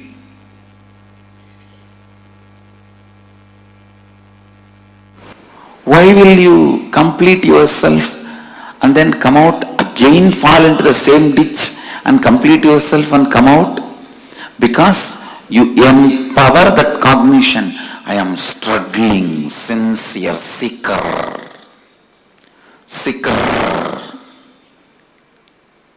Because you set a standard to yourself long ago. At least I will be a good seeker. Whether I achieve it or not, who knows? I don't think I can achieve. That and all is not possible for me. But I'll be a good seeker. And maybe that is the way you will try to get others' attention. See, I am struggling and coming out.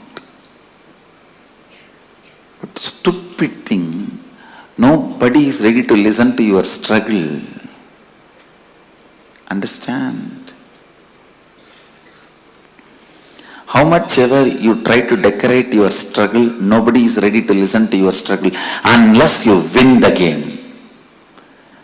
Only when you win the game, your struggles are garlanded, respected, worshipped. Your struggles by itself has no respect. So decide to win the game now. See, every moment your life empowers some cognition. Either, see, all these different cognitions.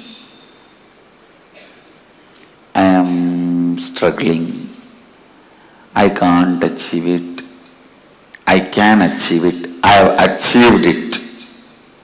All these are just various cognitions, various balloons. You can fill the gas in any balloon. Your life is the gas. You can fill the gas in any balloon. Why do you want to waste your gas into the stupid balloon? I am struggling. Complete it. Get rid of it. I have achieved.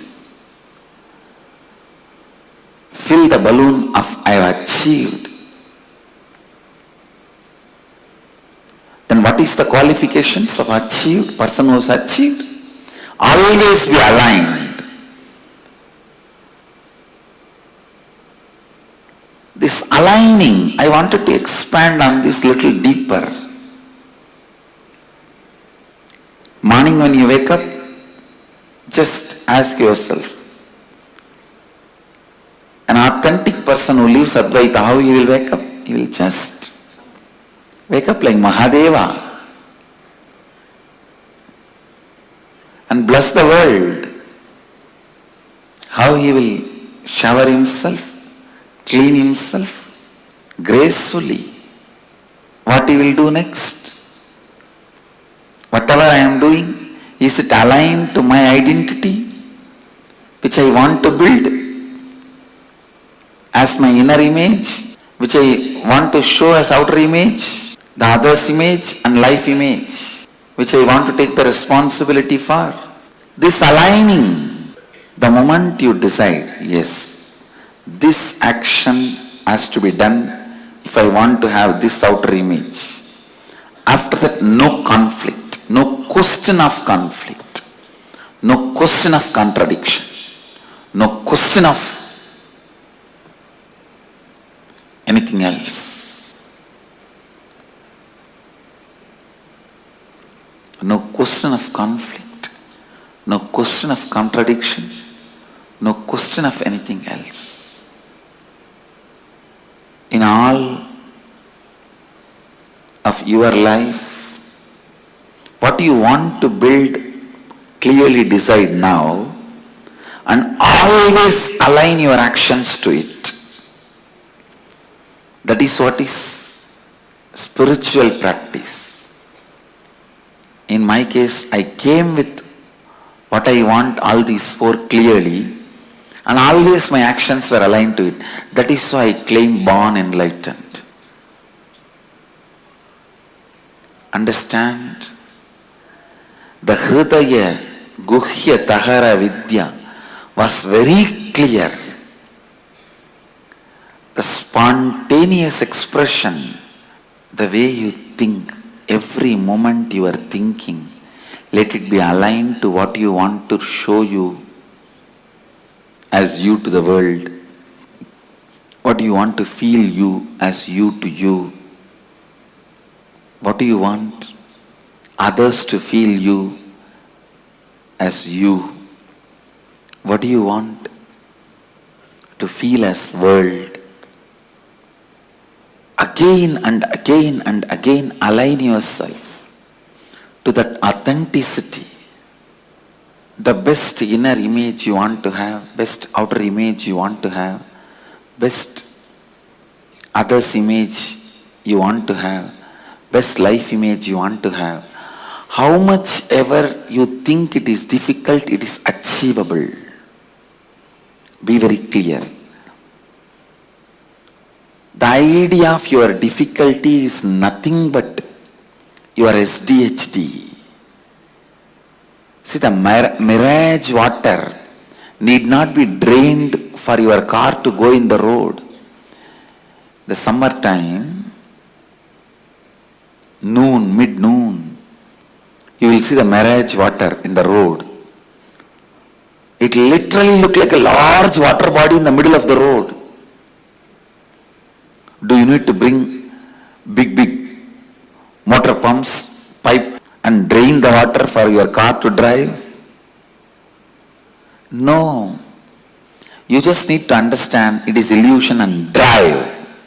Same way, your SDHD, you don't need to be struggling with it. You just need to know it is your SDHD and drive. I tell you, anything can be given up in the life. Anything can be lost. Not one thing. That is self-driving motivation. Just if that is maintained, everything is done. The high self-drive, in anything you take it up. The high self-drive is life. Not having the high self-drive is death. That's all. That's all is life. Whenever in your life you lived with high self-drive, you are alive. Whenever it was lost, you are dead. Whenever you had high self-drive in your life, you were alive. Don't remember the moments of money as important moments in your life. Don't remember moments you have been rewarded, awarded as the important moments of your life. Don't keep those stupid photographs of your graduation, your lottery winning in your house as your important moments of the life. No. When that stupid cap was put and that certificate was given in your hand, you become intelligent. Don't keep that as a memorable moments of your life in your house. Whenever you had a high self-drive, those moments are the most memorable moments of your life. Keep them as the memorable moments of your life in your house. I tell you, high self-drive. Don't keep that stupid marriage photograph, your graduation photograph, all that as the memorable moments of your life. Your first baby, you bought a new house, first house. All these as the memorable moments of your life. No, all this happens as an accident. The high self-inspired drive moments you had in your life, those moments memories of those moments, achievements of those moments. It might have been as simple as you took the lawn mower and mowed your whole house, whole lawn.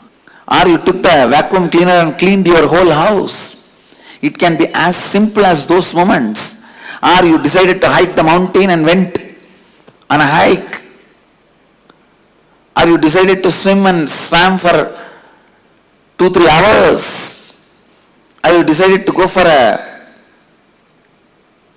long perpetual completion session and sat for 3-4 hours in the space of completion.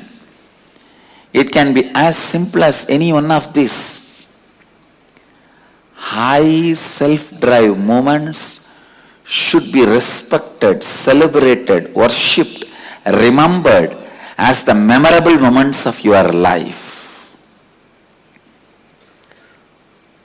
All this, the first house you bought, the graduation certificate, your marriage, your first kid, all these can be social accidents. You say that social accident moments of my life. Keep them all in archives in your house. Social accident moments of my life.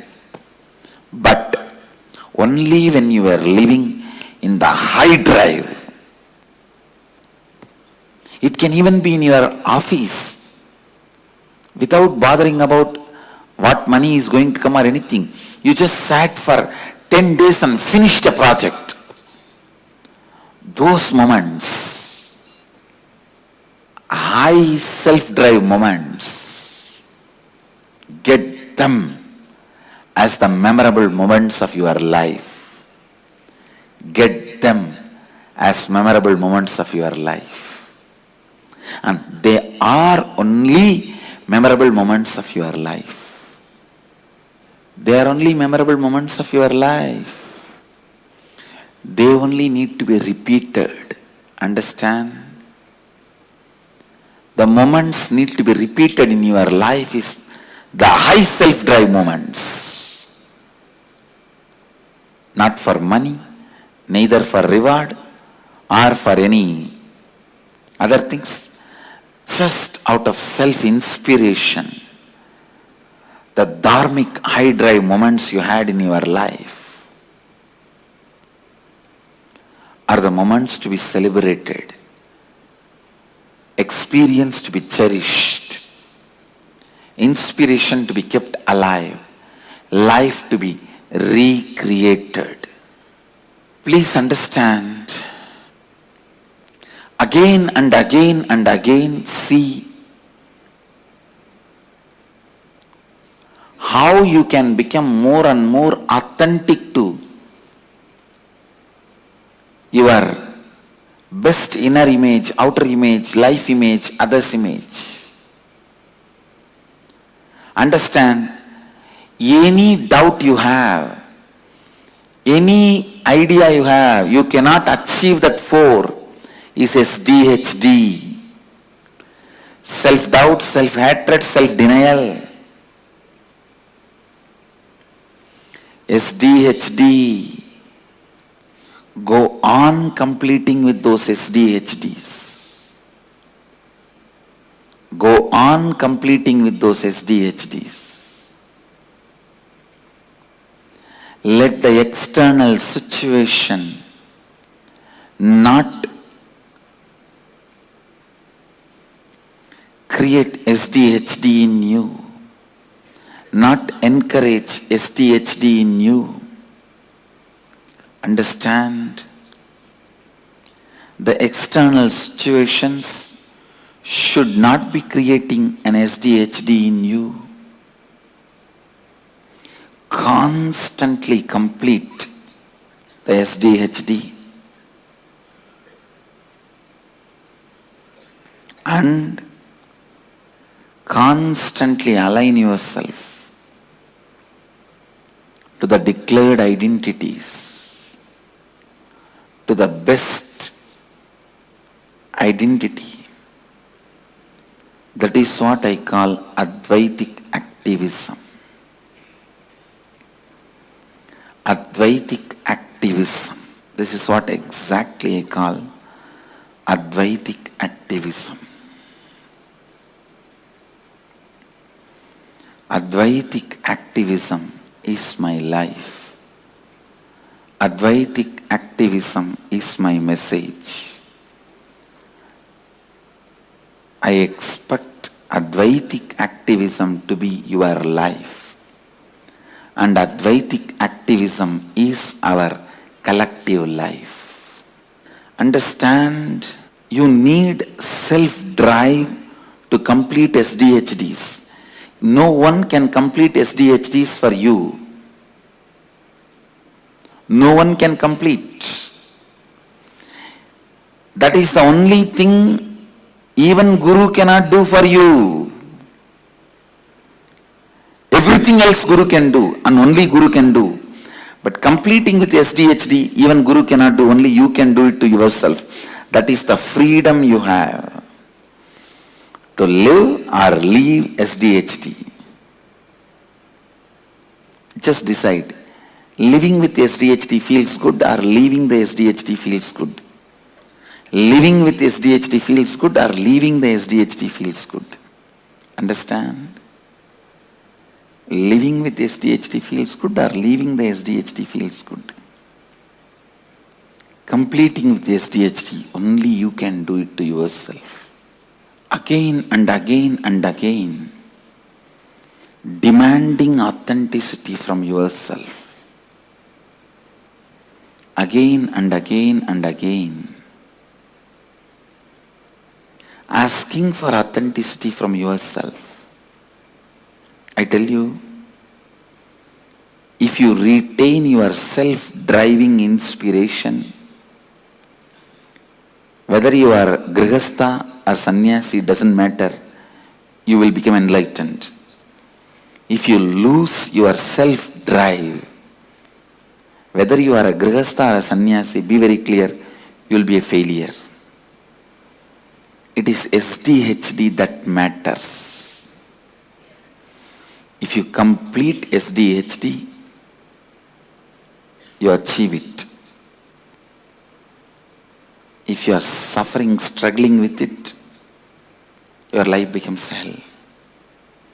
It is SDHD that decides whether your life is going to have the self-drive, enlightenment or not. SDHD is like a cow dung. If that is dumped, even the diamond will be covered. Even the diamond will lose its shining if just ordinary cow dung is dumped on it. But even if 1,000 years the cow dung was on diamond, the moment you wash the cow dung, diamond will again shine in its original glory. Even if you are suffering, struggling with SDHD for a million years, if you wash the SDHD now, your inner glory will stand up again. Understand? Come to the space of Advaitic activism. Come to the space of Advaitic activism. Come to the space of Advaitic activism. The more and more you align yourself, your declared inner image, best outer image, best others image, best life image, the more and more you tune yourself to that, more and more you become authentic. The more and more you become authentic, the more and more you live enlightenment.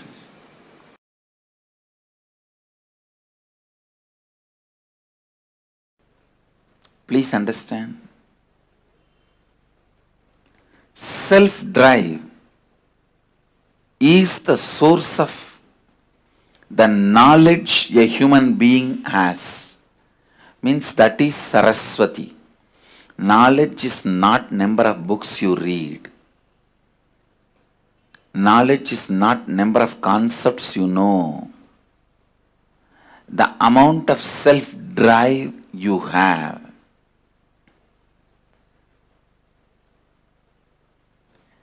Understand, giving a right context to the self-drive is only the job of Saraswati, knowledge. When there is a right context, the self-drive never gets dried up. If it gets dried up, it is from the wrong context. It is the lower level pleasures. It is not self-drive. Self-drive which gets dried up is from violence or from greed. Please understand, the self-drive comes out of fear and greed, gets dried up just in few days. Giving the right context for your self-drive is the job of Saraswati. All the knowledge, the reason for all the knowledge, reason for all the books, reason for all the knowledge transmission mechanism is to give you the right context for your self-drive. To give the right context for your self-drive.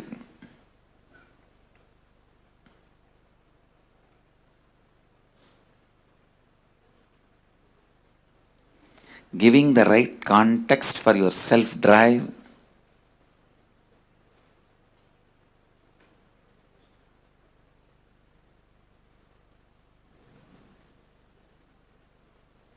is the source, purpose, reason, cause, sole cause of your knowledge. And I tell you, your self-drive is the greatest wealth you can have, which will never be lost, which will come with you for births after births after births. Self-drive is the one and only wealth you can carry from one birth to another birth. Please understand. If you want to go to US, you have to change Indian currency to US currency. If you want to come from US to India, you have to change US currency to Indian currency. The same currency will not be useful in the other country. Same way, when you leave the body,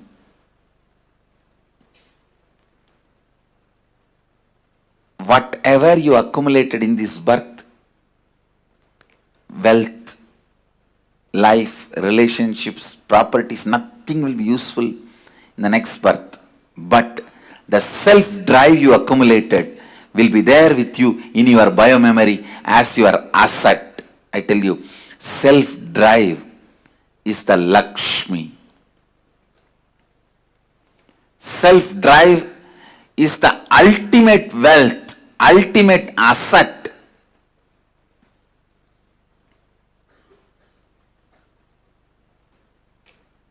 Anyone can accumulate, anyone can acquire. Not having self-drive is nothing but deep hatred towards you or towards others, life. I tell you, whoever does not have self-drive has a deep negative pattern about life and others.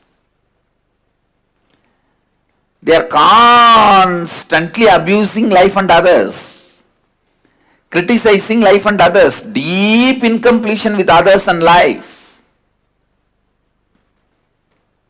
I wanted to remind all of you, all tiredness, all boredom is nothing but self-conflicts and self-contradictions. Self-conflicts and self-contradictions. Self-conflicts and self-contradictions. People with self-drive are rewarded by Kala Bhairava with life. People who don't have that are slammed by life, Kala. Understand, self-drive is life. from the right context. Self-drive from the right context. Self-drive from the right space.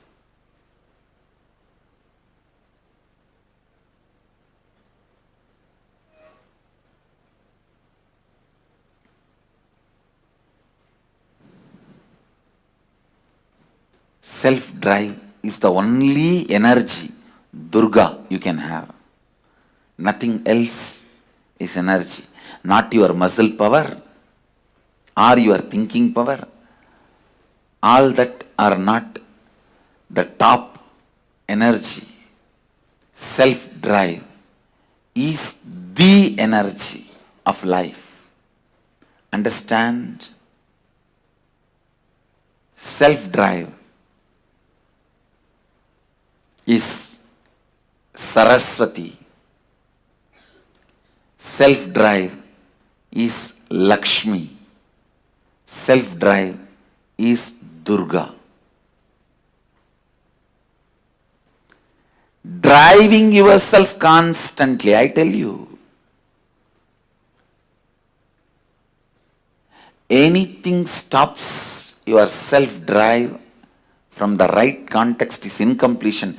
Immediately complete with it and get rid of it. The verse in Bhagavad Gita, the words of Sri Krishna, Uttared Atmanatmanam Atmanam Avasadayet. This is the exact interpretation I will give.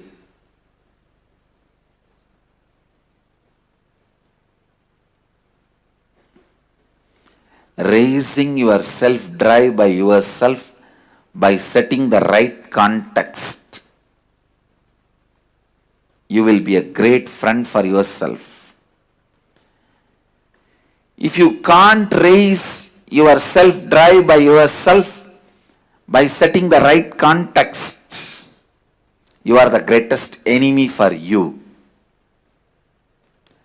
It is the self-drive that makes you king or beggar. It is the self-drive that gives you self-respect or not. It's a self-drive that gives you the ability to exist. That is a self-drive that gives you the strength to live. Self-drive is the love for life. Self-drive is the devotion for life. Self-drive is commitment towards life. Self-drive is the scale to measure your authenticity, integrity, responsibility, and enriching.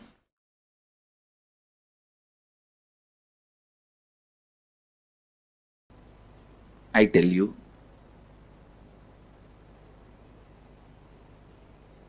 now whatever I am speaking, if you just pen down, when you started developing the patterns, ideas, moving out of your original Advaitic state and relive, it will be literally like a miracle cure for tons of problems you have. Even not having self-drive is a problem. If you find out when you lost the Advaita, that is the time you would have lost your self-drive for life.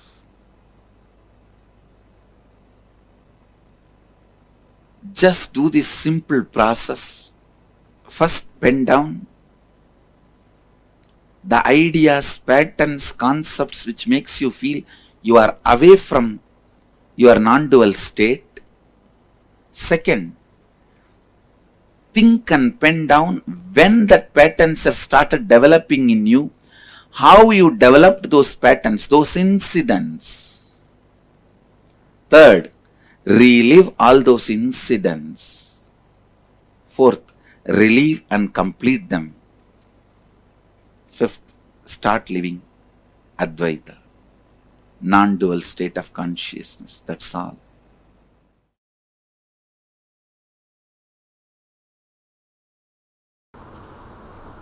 Essence of today's satsang.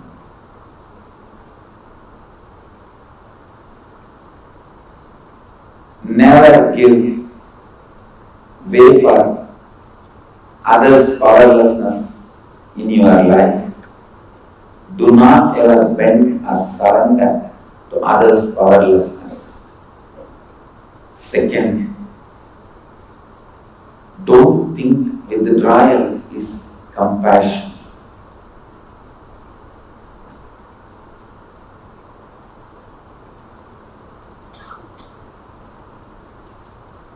Fear of facing conflicts is not compassion.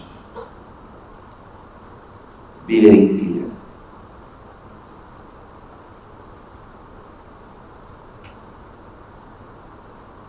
If you avoid these two major mistakes in your life, you will constantly create powerful space and completion with you and with the others.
Nithyanandam, Swamiji explained to us the importance of self-drive. And like as Swamiji was mentioning, the moments that you need to capture and remember and cherish in your inner space should be these moments of self-drive.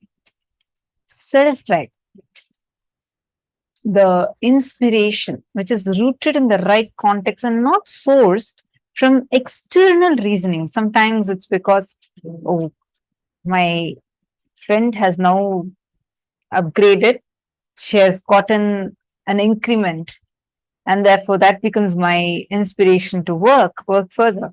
It's again based on the based on an external inspiration. Or when your neighbor buys a new refrigerator, suddenly your old refrigerator stops working. A new air conditioner, suddenly your house temperature rises up. Or your neighbor gets a smart house, and all of a sudden the same task that was very easy as a normal lifestyle till yesterday suddenly becomes a very difficult task.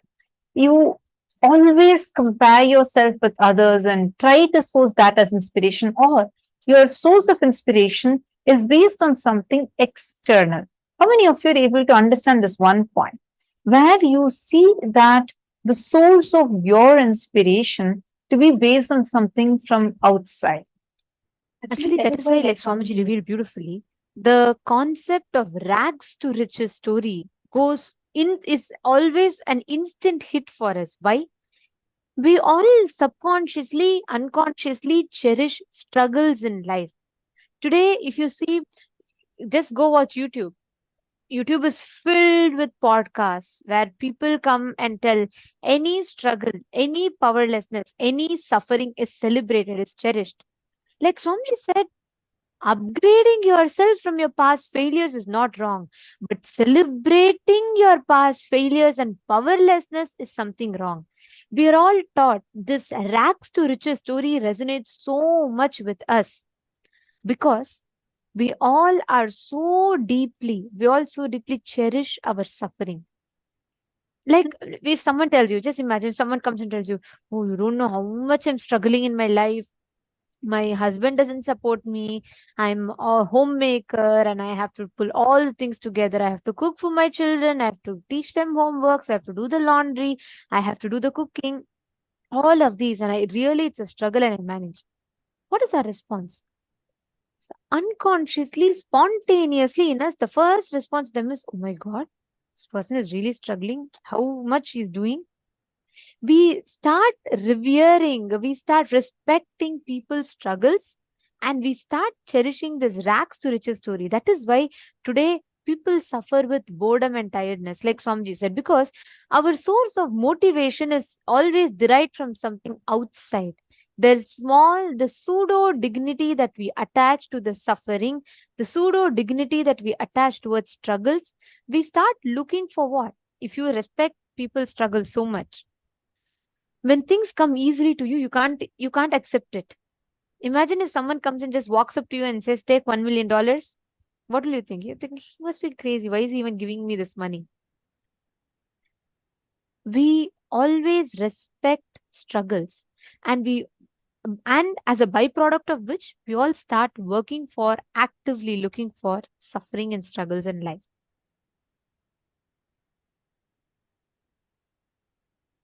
What Swamiji tells as the lack of self-driving inspiration.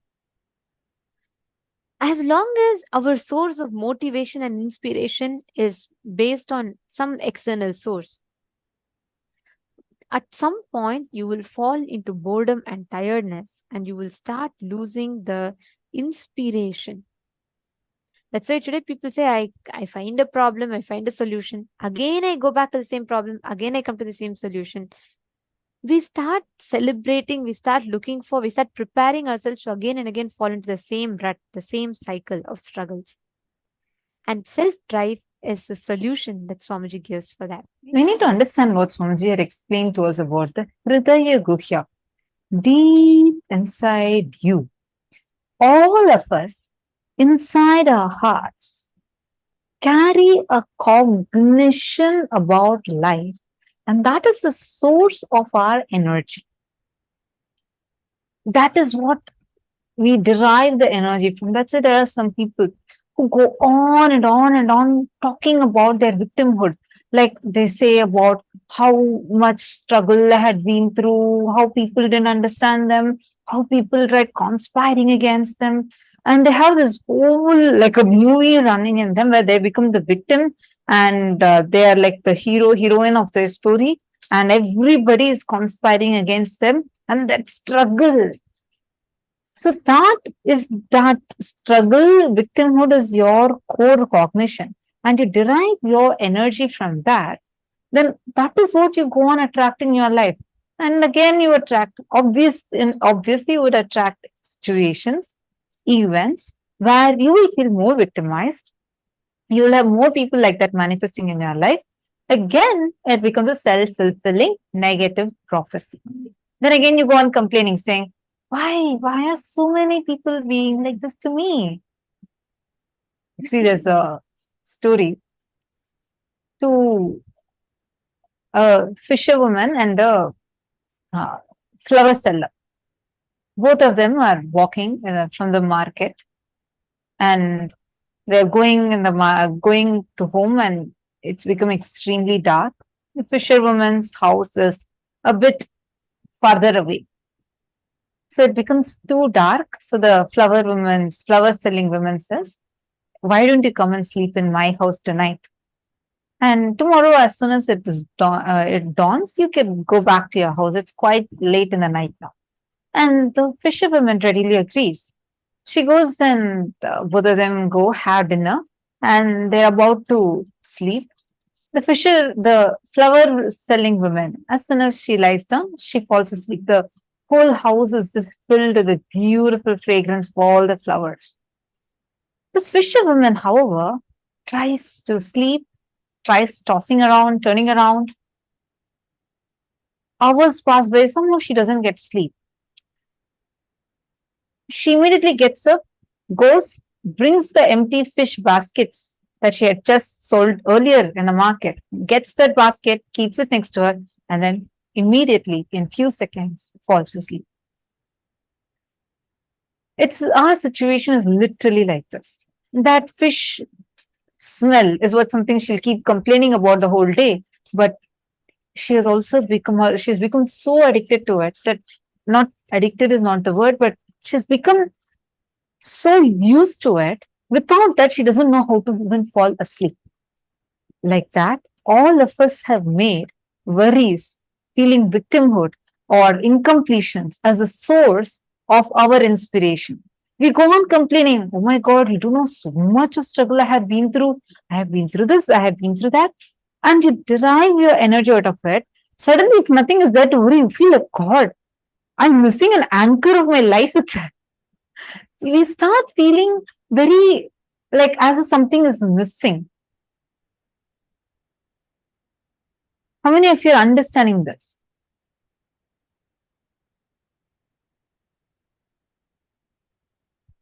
The self-driving pattern means from your Hridaya Guhya, there is a strong cognition about life happening in you, which is a spontaneous happening in each one of us. It is from the core of our heart, core of our being, the Hridaya Guhya, the secret corner of your heart, which is cherished in the cave of your heart. This is like energy. To whatever you infuse the energy into, it becomes alive. If you constantly think, I have so much of self-doubt, self-hatred, self-denial, I can never become successful, then that thought current becomes alive. You have so many balloons. You have a heart-shaped balloon, you have a Mickey Mouse-shaped balloon, you have a flower-shaped balloon. Whichever you fill in that air into, that is going to become big. You can't fill in a Mickey Mouse-shaped balloon and say, oh, why is it not becoming a heart? The more and more you align yourself to your declared best inner image, declared best outer image, means how you show yourself to others, best others image, how others perceive you, and best life image, the way how you feel about life and everyone. The more and more you become authentic, the self-drive increases in you. Anything can be given up in your life or lost, but not one thing. That is a self-driving motivation. High self-drive is life, and not having the high self-drive is death. That's why in Bhagavad Gita, Bhagavan Krishna beautifully says, Uddharedatmanatmanam natmanam avasadayet atmaiva hyatmano bandhur atmaiva ripuratmanaha. Raising your self-drive by yourself, by setting the right context, you will be the best friend for you. If you cannot raise the self-drive by yourself, by setting the right context, then you become the greatest enemy for you. You are your best friend. You are your worst enemy. It's all about whether or not are you going to be increasing your self-doubt, self-drive by giving up your self-doubt, self-hatred, and self-denial. It is in your hands. How many of you are understanding this? Can each of you give an example of what do you understand as self-drive? Please take a moment and please post it. Actually, this one truth, if we understand it, right, if we apply it in our daily life, the way we see today, so many of us lack. We say, oh, I lack motivation. I need motivation. I want to really do something. I committed for Sarvagya Pita, but I'm not able to manifest it. I somehow lack my inspiration. I start a job, but somehow I stop it midway. This one solution that Swamiji has given. Swalpamapyasya dharmasya trayate mahator. Just by following this principle, even little bit in your life, even the greatest struggles that we have will simply go. Just take a few minutes to pen down the ideas, patterns, concepts. Write down all that makes you feel you're away from your non-dual state, Paramashiva. And the patterns that started developing in you, how you started developing those patterns. Just take a few minutes, at least identify, so we all start understanding the self-driving inspiration that Swamiji revealed about.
finish the process. Now it is time for all of us to enter into the preparation for the darshan. Today, all of us are going to be receiving the darshan of Gangadhara Murti and Ganga Visarjana Murti forms of Paramashiva. And we'd like to request all the participants to please keep the dice ready for today's initiation. Today, as all of us are going to be receiving the initiation into super determinism. Neither free will nor life is predestined. Like Swamiji revealed, life is super determinism. And from morning till now, we've learned about will persistence. We've understood about what is will arrogance, what is will persistence. And Swamiji revealed to us the whole happening of Devi Ganga to planet Earth. Ganga, the embodiment of will persistence. This form of Paramashiva as Ganga Dharamurti and Ganga Visarjanamurti. Ganga Dharamurti is a form of Paramashiva from Kailasa, where he receives Devi Ganga on his head, inside his Jata Juta. And Ganga Visarjanamurti is a form of Paramashiva through which he releases Devi Ganga to planet Earth. To this day, Ganga is flowing from Paramashiva's own Jatas to the whole planet Earth. And like Swamiji revealed, Ganga is the largest worships offered deity every day. Each day, starting from the source, from Gomukh, from Ganga to Bay of Bengal, till she reaches the ocean, the whole journey, she is worshipped in so many places. That is why Ganga is the largest worshipped deity every day. The deity that is offered worship every single day, largest number is Devi Ganga. And today, all of us are going to be having the darshan of this form of Paramashiva, through which he gives Ganga to the whole world as Ganga Dharamurti and Ganga Visarjana Murti. Now, let us all get ready to receive this very darshan. We will now be chanting the Dhyana Shloka. The Dhyana Shloka of today's form beautifully describes the happening of Devi Ganga, how she descended, how Paramashiva accepts her into his head, and how Paramashiva liberates her from his head to the planet Earth, how she sends her further. And the whole thing is described beautifully in the Shastra Pramana, which is what we are going to be chanting, the Dhyana Shloka for all of us. I request all of you to please sit straight.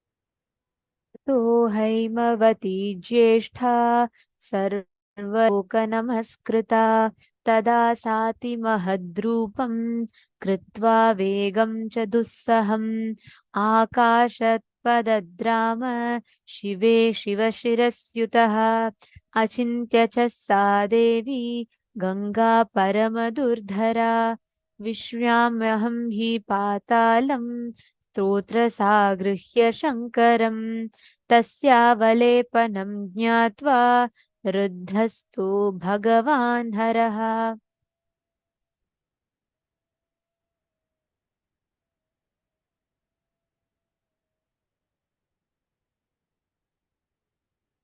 तिरो भावयितुं बुद्धिं चक्रे त्रिनयनस्तदा सा तस्मिन् पतिता पुण्या पुण्ये रुद्रस्य मूर्धनि हिमवत्प्रतिमे राम जटामण्डलगह्वरे सा कञ्चिन्मही गन्तुं नाशक्नोद्यनमास्तिथा नैव सा निर्गमं लेभे जटामण्डलमन्ततः तत्रैवाबं ब्रह्मदेवी संवत्सरगणान् बहून्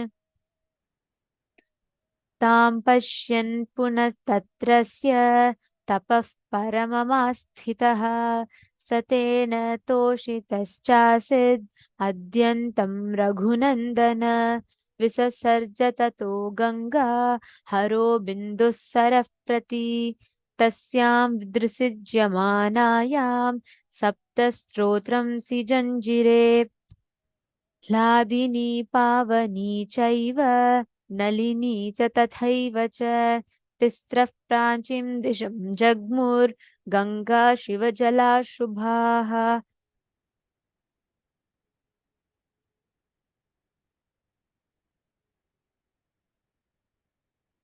Shushchaiva Sita cha Sindhuschaiva Mahanadi Tisrastotva Jagmur Pratinchim Shubhodakaha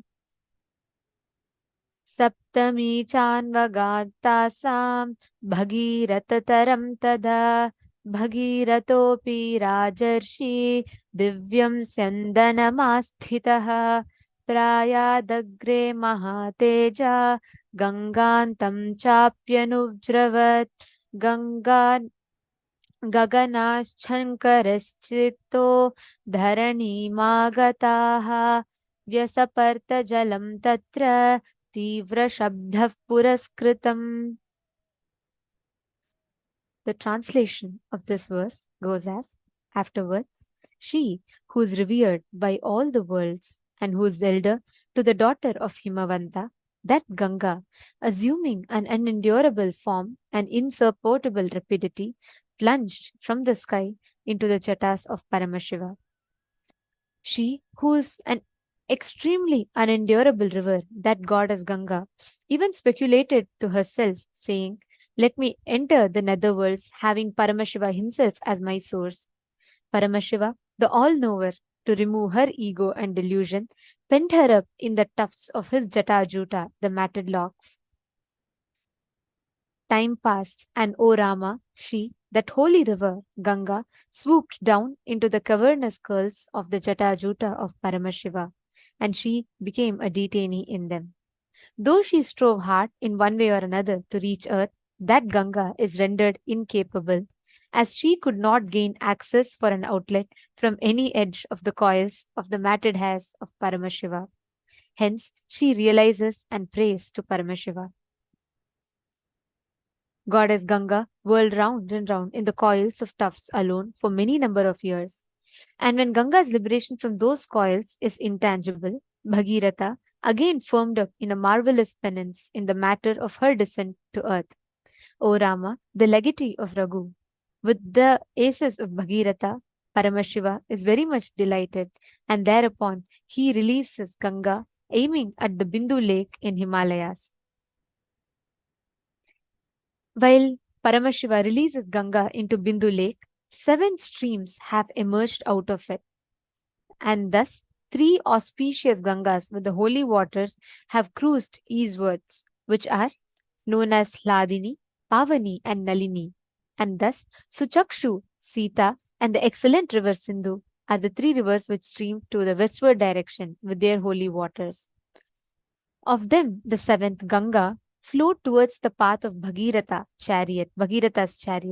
The great, resplendent kingly sage Bhagirata, sitting in a divine chariot, moved ahead, and even Ganga followed him.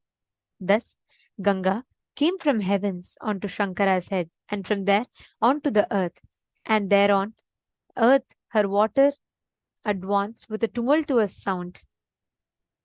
This happening of Ganga is what unfolds. This Leela is what is unfolded by Paramashiva as Ganga Dharamurti and Ganga Visarjanamurti forms of Paramashiva.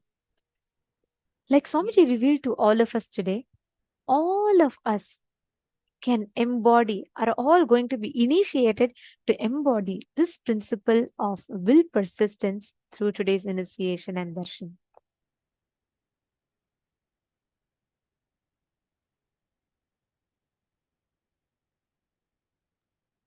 Today, all of us learned about what will persistence is, how to have the will persistence to achieve anything, whether it is power manifestation or some success that you are looking for in your life. We learned about this in today's session. And that will persistence we are going to be receiving as a boon directly from Ganga Dharamurti and Ganga Visarjanamurti forms of Paramashiva. And we're also going to be blessed the auspiciousness of Devi Ganga, Ganga Mata. And Swamiji will also be giving us all a boon where with our will, we'll have the ability and power to manifest rain. And not just rain, but even to manifest the most sacred water, Ganga water, just using our will. So today's initiation is an extremely powerful one, especially all the participants who had attended the program from morning till now sincerely and participating, doing the workshops, doing the internalizing exercises, doing the power manifestations and listening intensely to the amazing, profound revelations by Swamiji. You would see how all that you learned today would just manifest as your experience in amazing way. Power manifestations start in you. And today, During the initiation, anywhere in life, you want to have breakthrough. You want to experience the will persistence.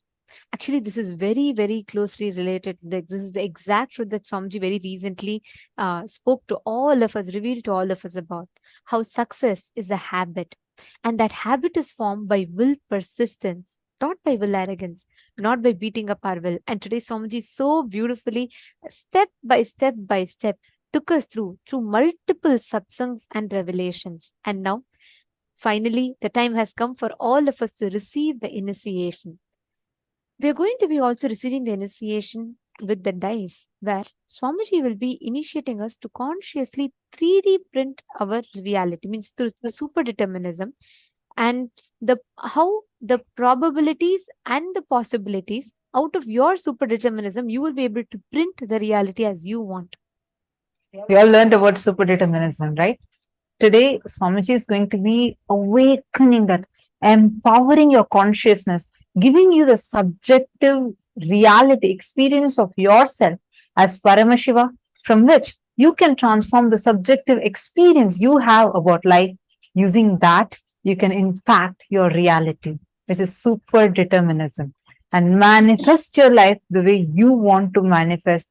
Change anything. No more the probability or probabilities would decide for you. You are not going to be saying this or that, but you will create your possibility through the powers by manifesting exactly, precisely whatever you want. It's already time. Now let us all get ready to receive the darshan of Bhagavan, Ganga Dharamurti and Ganga Visarjanamurti forms of Paramashiva. We request all of you to please sit with your head, neck and spine in a straight line. Close your eyes. Breathe in and breathe out deeply and slowly. Start chanting the Mahavakya. Om Nithyananda Paramashivoham. Intensely chant the Mahavakya.